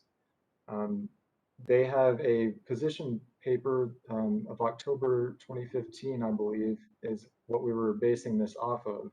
And it gives recommendations for the frequency of the auscultation and how long it must be done. And so we wanted to tie in that standard so we could all be on the same page as to what the standard of care is for the midwives. So those are the changes to 115.115. Now, we've also included some changes to the license renewal section at 115.14. Now, some of these are just cleanup changes that were part of the rule review. But the reason we've included them here is because we are adding in subsection B that for each license expiring on or after September 1st, 2022, at least 2 of the 20 contact hours of continuing education submitted for license renewal must cover the topic of assessing fetal heart rates by intermittent auscultation. And so the purpose here is that we want to ensure that all the midwives have the knowledge and skills to meet this standard for intermittent auscultation.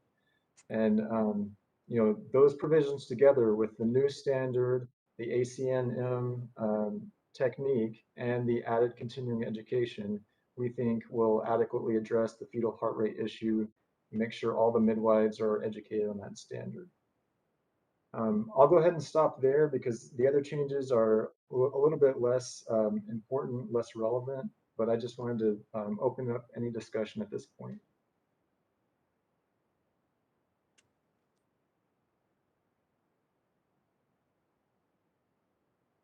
Are there any objections to this new medical language to part 6 here?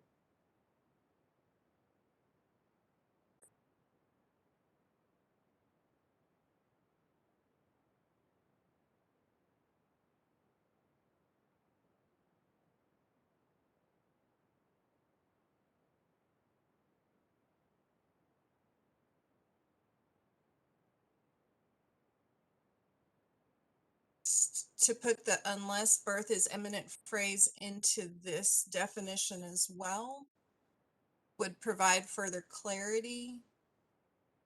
Right after abnormal fetal heart rate, unless birth is imminent, because there can be momentary bradycardia that is normal with 2 minutes before birth, 5 minutes before birth, that is not indicative of fetal distress. And so that would provide more accurate context for this to be applied overall. Just a thought from someone who performs this on a regular basis.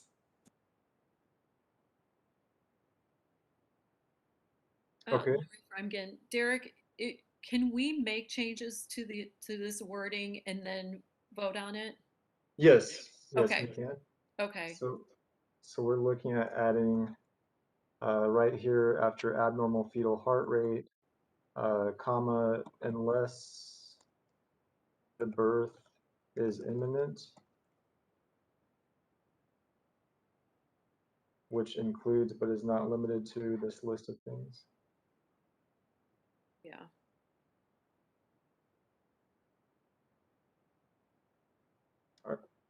Are Do there the other any- midwives have any thoughts on that, and Dr. Nix? I have a thought on that. I think that what's imminent, I know it's already present in the rule number 8, but if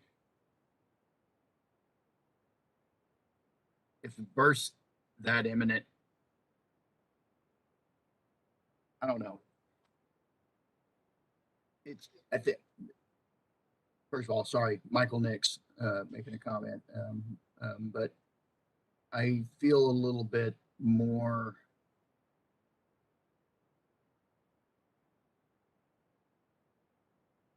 what is imminent? How do we define what imminent is there? It sounds to me like imminent might be, baby is born before help can arrive or before mom gets transported. I mean, that's kind of my description of what imminent would be what that is. But I think that just opens it up to, well, imminent could be if 9 months of a pregnancy, 30 minutes could be imminent. If you look at a 9 month, it's all it's all relative. So I'm a little bit nervous to include the imminent there, and I see that it's there in number 8. The abnormal fetal heart rate tracing of bradycardia or tachycardia is more concerning to me than, or at least as concerning, more, if not more concerning to me than the thick meconium as well for birth imminent. So I'm a little bit nervous about adding that unless the birth is imminent, because that still opens up a what does imminent mean conversation. Lori Fremgen, I I think that that needs to be up to the midwife's discretion about what that means, and that has to be dependent on time, place, person, and circumstance. You know, one home birth might be 5 minutes from a hospital and another might be an hour and a half. And so to have, to give birth on the way to the hospital in a less controlled environment, let's say, than, being at home, I don't think would be such a great idea. I personally like the idea of it in there. I don't know. Anybody else have any thoughts on that?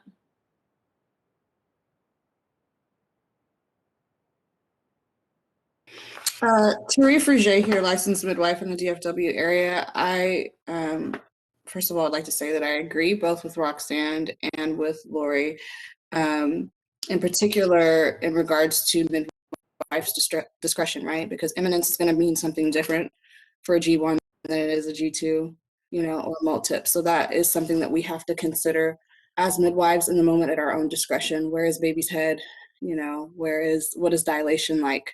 All of those things. So I think it is a necessary addition that we include unless the birth is imminent, if we're going to specifically say abnormal fetal heart rates, because we all know as midwives that there are those dips sometimes when a mom is pushing. Do they recover well? Absolutely. Are we going to keep them outside of the hospital if they're not recovering well? Absolutely not. So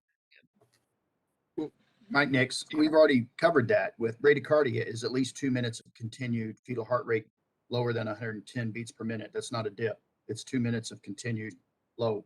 And if you think the birth's imminent, how many times have we expected a mom to deliver with the next push and it's been 5 more contractions? I mean, that's very much in tachycardia, same thing. That's 2 minutes, at least 2 minutes of change of the fetal heart rate tracing. So those aren't necessarily dips. The abnormal rhythm, again, if we're talking about a variable deceleration with delivery, are they recurrent?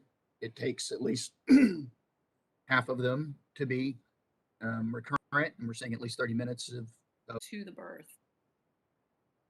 So I don't know. I mean, I have certainly been in situations where we've had prolonged bradycardia, and I'm not talking about a huge amount of time. I'm talking about just right before birth, and a baby comes out completely fine and normal. Of course, there are times when that is not the case as well, and it takes some resuscitation, but we're trained for all of that. And it's like,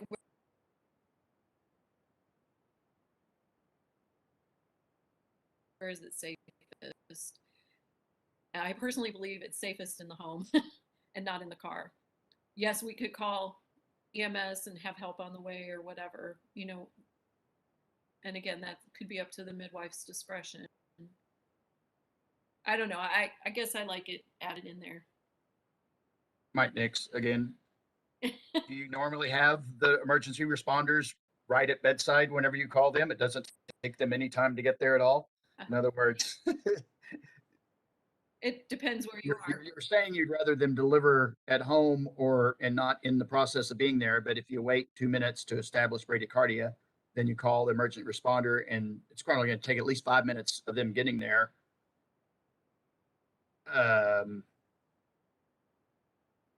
Baby's still down and still has bradycardia based on that definition, then we still wait. I mean, to me, you start identifying bradycardia at time of delivery, I start getting help in the room. I'm looking at ways to expedite that delivery. I'm looking at operative vaginal delivery, cesarean section. What do I need to do if I identify bradycardia during pushing? I'm trying to expedite that delivery and get that baby out.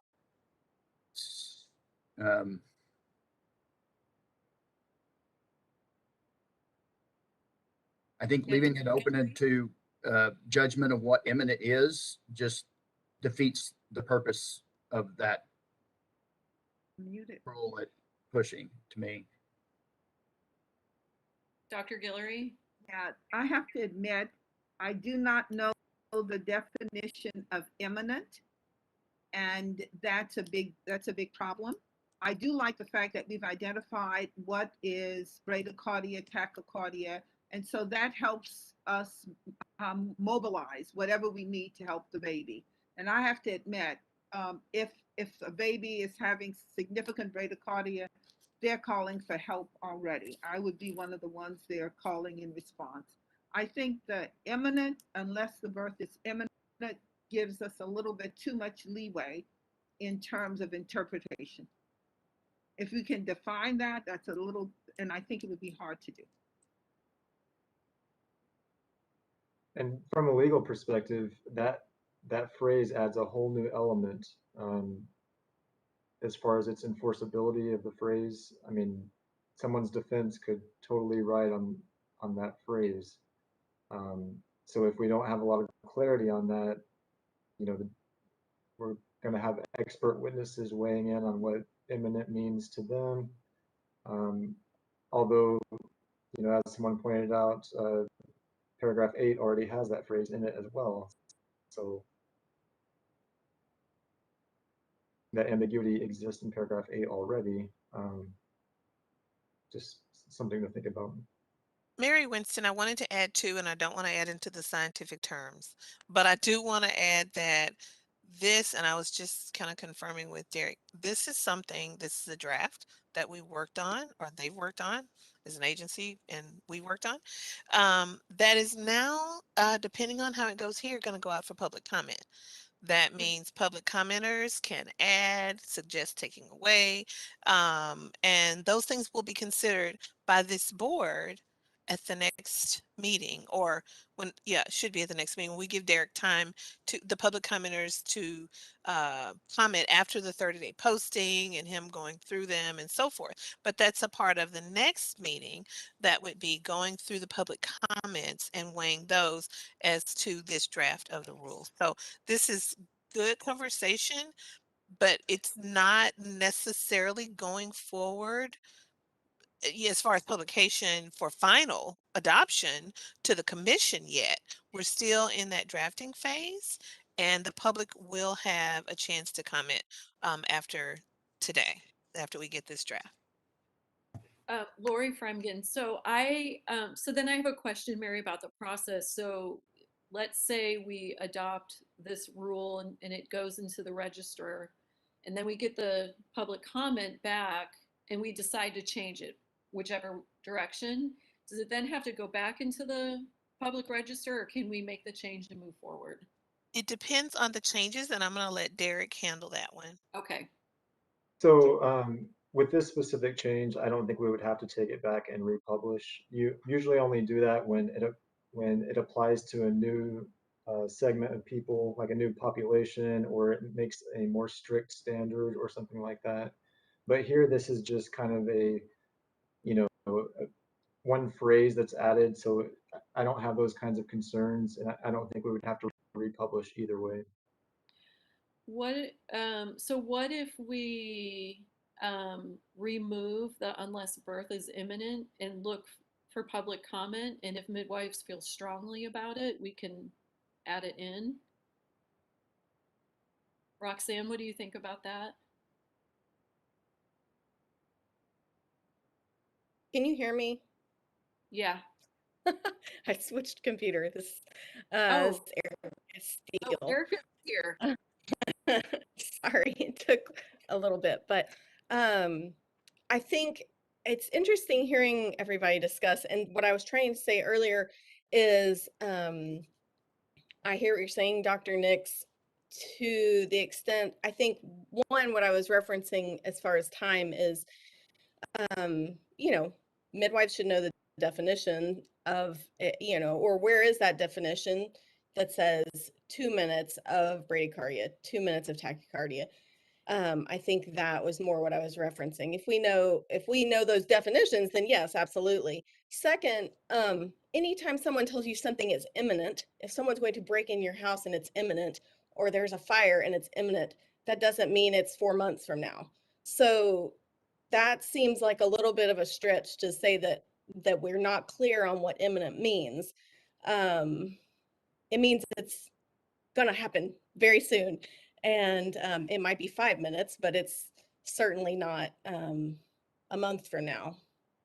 So anyway, that's just my thought. I think I felt like adding unless birth is imminent is valuable, because otherwise you can stretch that and say, well, you know, I think it gives more stretch than not. Therese, do you have further thoughts on that? Yeah, I do. And I hear what both sides are saying about this, and having worked in both in-hospital and out-of-hospital settings, excuse me, I can say that it is very rare, actually, super, super rare, that I've ever had a baby down for straight 2 minutes and was unable to resolve it, right? And so I hear both sides. I think the word imminence, if we're unable to readily define that, is kind of odd to me. But if we took it out, if we completely took it out, unless the birth is imminent part out, and it just read as it is now, abnormal fetal heart rate, which includes but is not limited to bradycardia, tachycardia, and abnormal rhythm, and we defined all those things. Let's say we have a baby down and we are required to activate those services. They come, baby's out, baby's screaming, then what? Yeah. Then what? We have a family that is not going to use emergency medical services. They're going to absolutely refuse because they have a baby that is kicking and screaming with vitals within normal limits. So then what? Then what is our requirement? Because if we are able to continue as normal and continue to provide care because baby is within normal limits, then I'm not at all fazed by not having unless birth is imminent on there, because we activate emergency medical services. They get there, we have a baby before they get there, or with them present, and baby is fine and within normal limits. Then if we're able to continue doing our job with a baby who is fine and a mommy is fine, then unless the birth is imminent is not there, I'm fine with that. Okay. Melissa, I'm curious if you have any thoughts. Hi. Yeah, the issue is that I could see both sides, and so I didn't think it was going to be super helpful. Because I also feel, unfortunately, that the people who could use in their defense, you know, and then have counsel or whatever going all over the place with imminent are not. Basically, I feel like the people who follow the rules and who practice safely, they don't need that regardless. I feel like it's the people who don't that then hang on the words that are not of consequence. So would you be in favor of just removing that phrase? I would, and then I'd be curious to hear what public comment was, and then going from there. Okay. And I think technically the definition of bradycardia is 10 minutes of a change in a baseline. So I don't know if that changes, you know, this at all. So, Mary Winston, this kind of brings us to a point of, so we've had a really great discussion. Derek is gonna, I don't know if you want to get a vote separately or finish the whole thing, presentation and get a vote, just so we can move it forward for public comment. Well, why don't we just remove that phrase then for now, and then wait to see what the public comment actually is, and then we can go from there. Does anybody have anything else they want to say about these proposed changes? And keeping in mind, we're also talking about uterine tachysystole and the ACNM standard for intermittent auscultation. Right. As well as the education piece. Correct. Yes, correct. The 2 hours of continuing education right here. And I can go ahead and summarize the rest of the changes if you want, or unless there's more discussion about this topic. To rephrase here again, I would say that I personally do agree with the continuing education piece wholeheartedly. And I'll leave that at that. I think that's a great addition. Anybody else?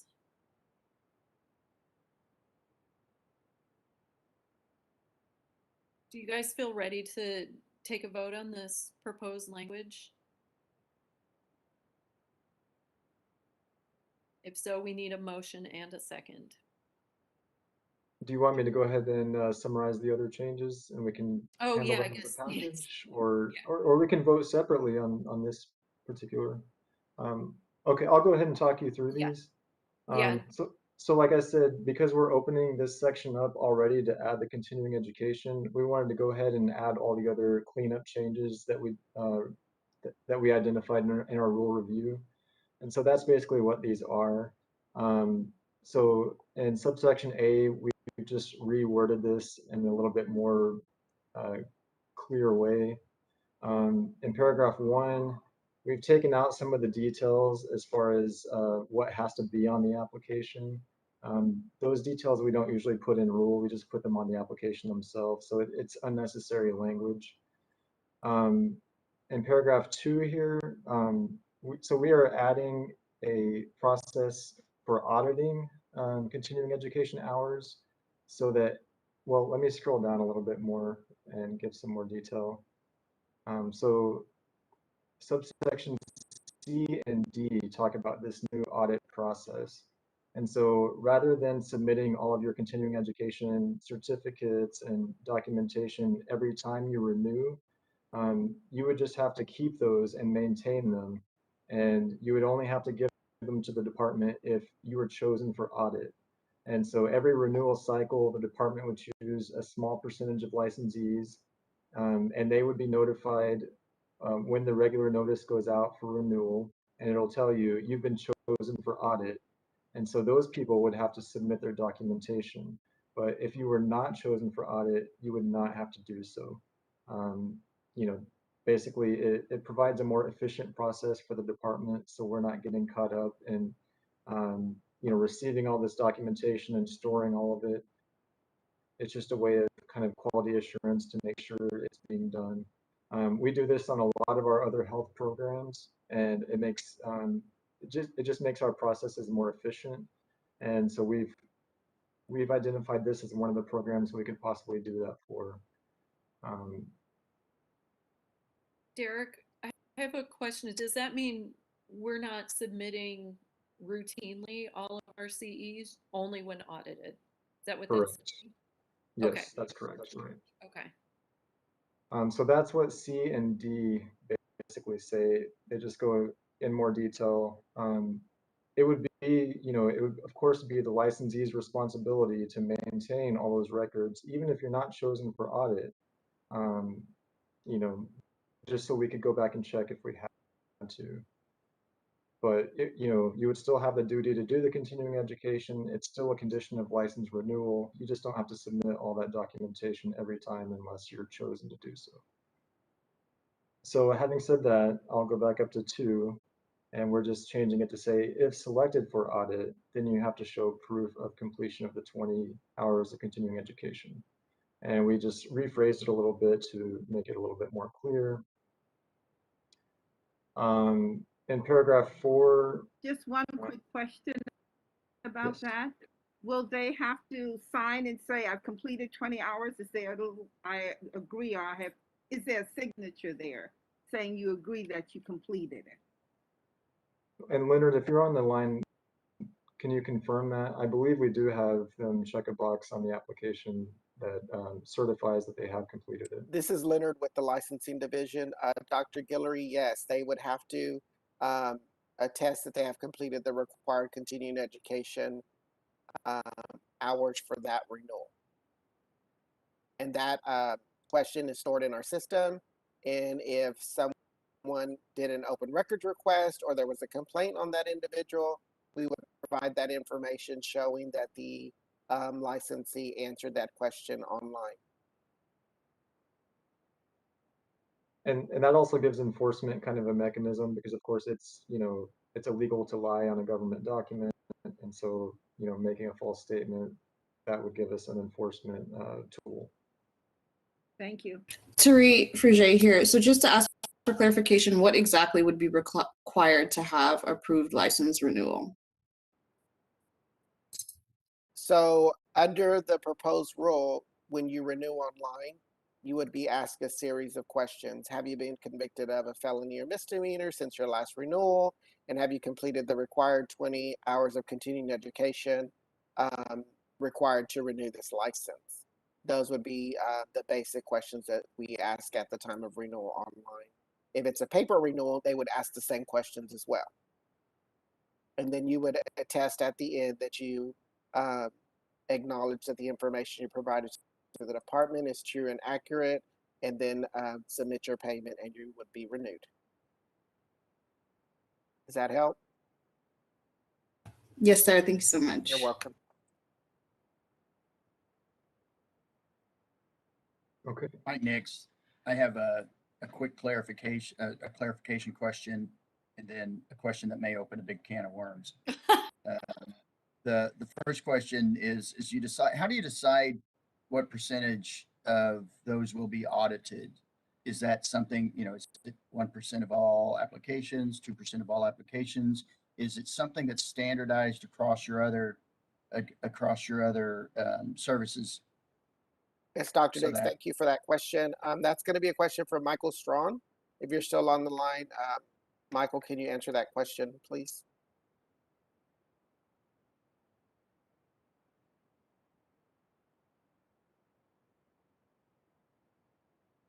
Ford, are you still on the line? Okay. Unless he comes back on, I'm gonna shoot my shot. We are not the Mary Winston Tdlr. We are not the only agency that does this sort of audit. And whereas I don't have the numbers, Dr. Nix, there is a scientific methodology that they come up with to determine the percentage, and we'll get that for you. Okay. Yeah, my husband's an engineer, and he's you know, you have an audit or you can be audited and that kind of thing. So I know other folks do it. I just make it, Mike Nix, I'm just making sure that there is some sort of scientific sampling equation I mean, there should be a sampling equation that should be applied to that. Or There is, but I'll get that. We'll get that for you. I don't need the equation. I'm not going to look at it. I'm just curious, as long as I can feel reassured that there's some sort of sampling equation that that provides a representative sample, you know, to study kind of statistics. Yes. There is. So yes, right. thank you. What's your other can opening or worm opening? Do we have, is there any requirements for human trafficking recognition? That's becoming a part of nursing, you know, and that's being written into certain, I don't know what legality of it, but I know that there is required human never mind. You got it. That's all I need. I thought it was there, but I couldn't remember for sure. But okay, that's all I needed. So yes, Lori Fremgen, was that your can of worms? That was my can of worms, because if it wasn't in there yet, we need to put it in there, but we had covered it, or it had been covered. I thought it had, but so much human trafficking education recently that I couldn't remember which place we had addressed it at. So thank you. And so, yeah, you're correct. That was a new requirement in the previous legislative session before this most recent one. And we had added that at that time to subsection B. And what we're doing here, because September 1st, 2020 has passed, we're well beyond that. And so we're just taking that requirement and we're moving it to the regular list of requirements. And it's not tied to any date. It's just for all renewals at this point. So that's still there. We've just moved it from subsection B to a new A7. A couple other things I wanted to point out on paragraph 4, as far as the certification in neonatal resuscitation, we're just adding language to open it up to other certification besides the American Academy of Pediatrics, because there may be other organizations that have just as good training programs and we don't want to, discriminate just because that's what we have in rule. So that opens it up a little bit for other possibilities. Paragraph 5, we're just rephrasing it to make it more consistent with other references to fees in other of our rules. Let's see, I think that's it. We've already covered C and D for the audit system. So that covers all of the changes that we're proposing for this round. So with that, are there any other questions or comments?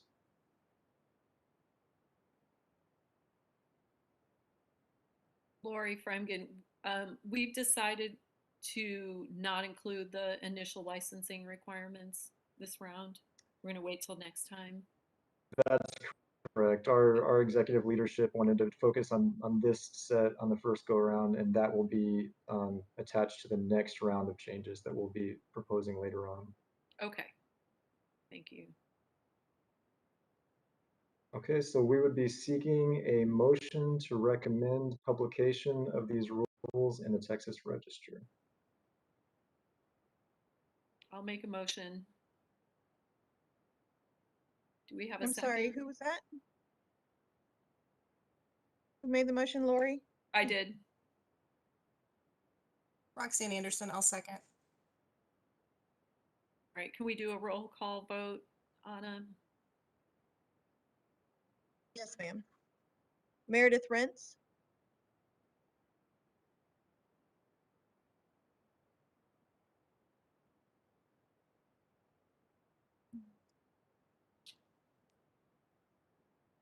Let's come back to Ms. Rentz. Dr. Guillory, Approve. Dr. Michael Nix, Approve. Roxanne Anderson, Approve. Erica Steele, Approve. Teray Fruget, Approve. Melissa Bates, Approve. Meredith Rentz. Did we lose her? I think we are having some technical difficulties, but I think we are good, even if we cannot get her. Yes. And presiding officer Lori Fremgen. Approve. Motion passes.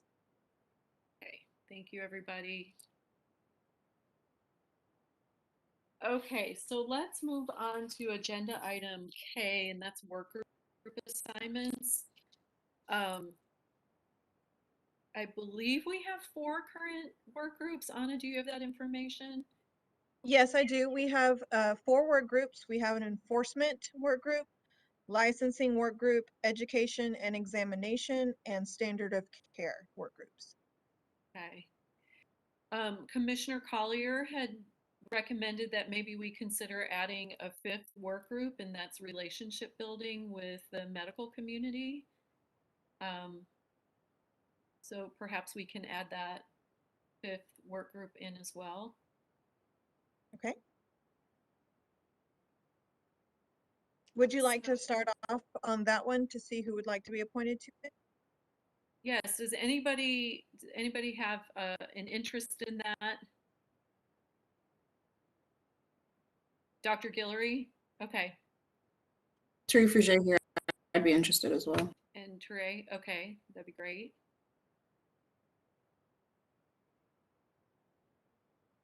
Anybody else? One more person would be great. We can have up to 4 people if you'd like. Oh, okay, 2 more people. This might be good for a public member too, Meredith or Destiny, to share your personal experience. I'd be able to. Okay, Meredith. Ms. Hooper is offline. Would you like to appoint her? You have the power to do that. Okay. Well, let's just stick to one public member, and it'd be great to have another midwife. Melissa, would you be interested?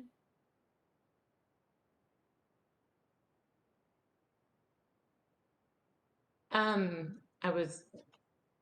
many work groups do you do? Well, that's what we'll figure out. Okay. So it wouldn't be my first choice is then what I'll say. Okay. Well, I'll be happy to be on it.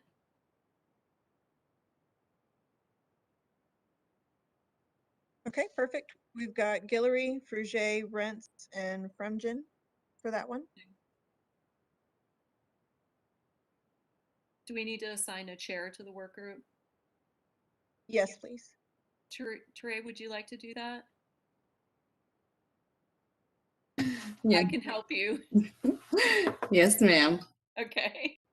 Teamwork makes the dream work. That's right. Okay, how about standard of care? I know I would like to be on that. I know I'd like Dr. Nix on that. It would be helpful to have at least one other or two other midwives. This work group takes probably our busiest work group at this point. Quick question. How many work groups is it each member a part of? I think in the past, everybody's been a member of 2 work groups. So are you interested in being on this one? I would be interested in hearing all of them again. So sorry. That's okay. Sure. So we have an enforcement work group. This is to review and make recommendations regarding criminal conviction guidelines, the penalty matrix, and other enforcement related matters and rules. We also have the licensing work group to review and make recommendations regarding licensing requirements and rules, inspections, compliance, and other administrative matters. We have the education and examination work group to review and make recommendations regarding education and examination, continuing education requirements and rules. And then we have the standard of care work group to review and make recommendations regarding standard of care rules and matters.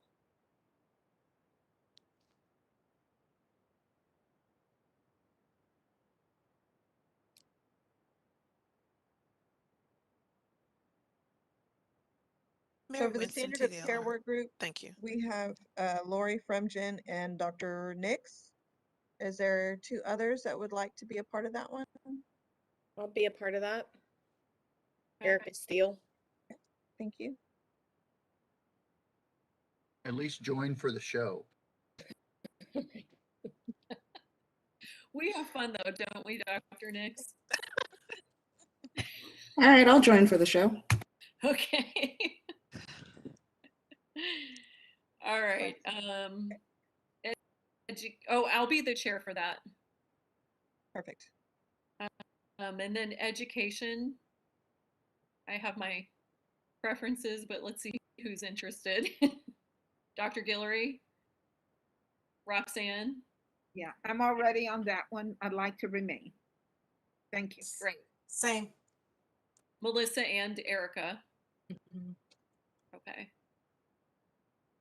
I'd like Roxanne to chair that. Perfect.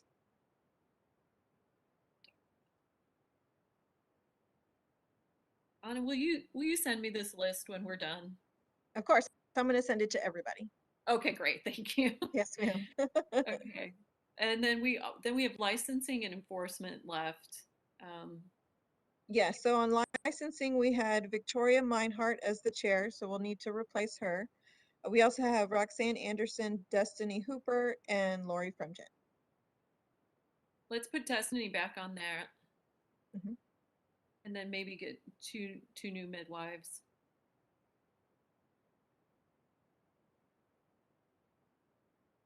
Melissa or Erica? Erica? Either. I'm sorry, who was that? Erica Steele. Okay.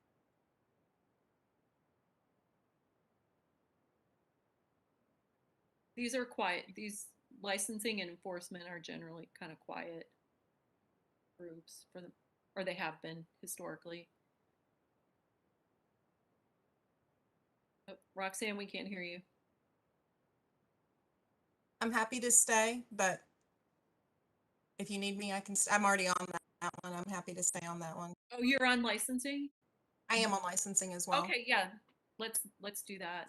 You said 2 new midwives, so I'm sorry. I missed your name on there.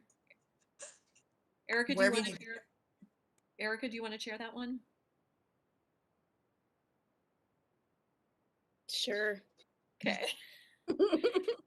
Okay. Lori, did you want to stay on that one as well? I think I'd like to get off and because I'm on the standard of care and relationship building. Okay. So we have Roxanne Anderson, Destiny Hooper, and Erica Steele on that one. Do you want someone else?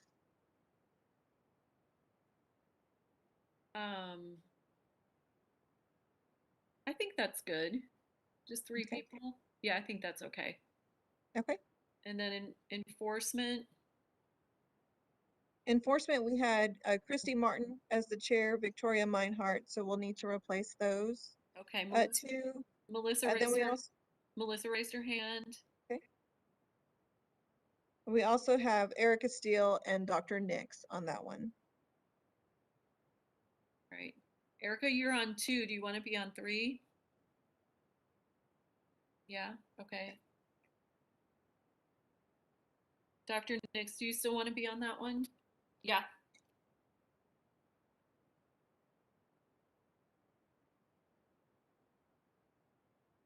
Roxanne, do you want to be on that one? No. Wait, you're already on 2. Never mind. Okay. Who? I think we're good with 3 on there. Okay. And who would you like to chair this one? Melissa, would you like to chair? Sure, I don't know what that means, but I'll do it. Yeah, that's okay. You just lead the meetings and do the Okay. presentations. Fancy. Okay. And, Would you like me to whip people into shape? Keep Dr. Nix in line.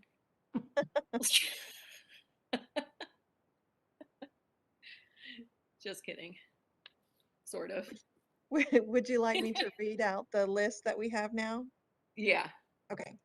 So for the enforcement work group, we have Bates, Steele, and Nix. For the licensing work group, we have, I'm sorry, Bates is the chair for the enforcement work group.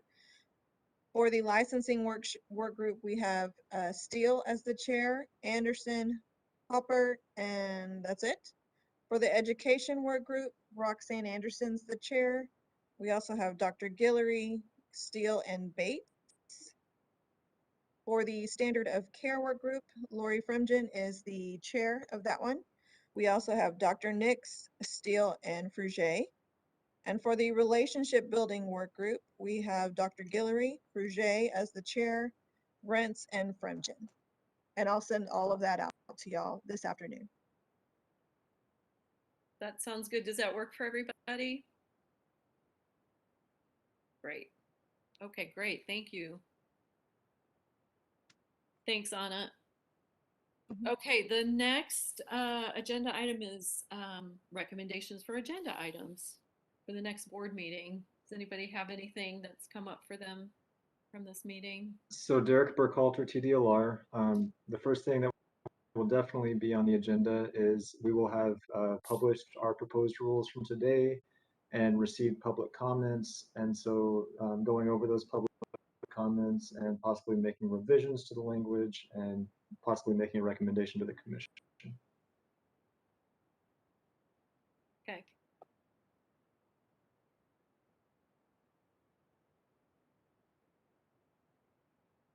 I guess we can, Anna, we can contact you if anything comes up between now and then. So, Mary Winston, please contact, I say this so much like a broken record, but I haven't seen you guys in a while. Advisory.boards@tdlr.texas.gov. If you send it to that general box, several of us have access to it. And so that will let us know what topics you would like presented. That's also an email, I'm sorry, that we receive other emails as well and concerns related to advisory boards. So it's okay that I'm saying it on YouTube. Thank you. Great, thank you. Okay, should we discuss the time and date of the next board meeting? So Derek Burkhalter again, to stay on track to have these rules in effect by January 1st. We would need to have our second meeting around November 5th, plus or minus. November 5th. Okay. Would y'all like to go ahead and make a meeting scheduled, or would you like me to poll the board via an email?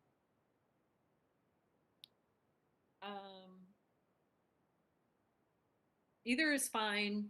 Just so you know, the ATM conference is November 5th, 6th, and 7th.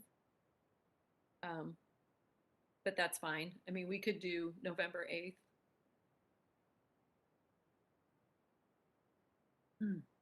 Derek, is that week okay? Yeah, November 8th would be fine. Is We could- November Is that too 8th? late? No, it's not too late.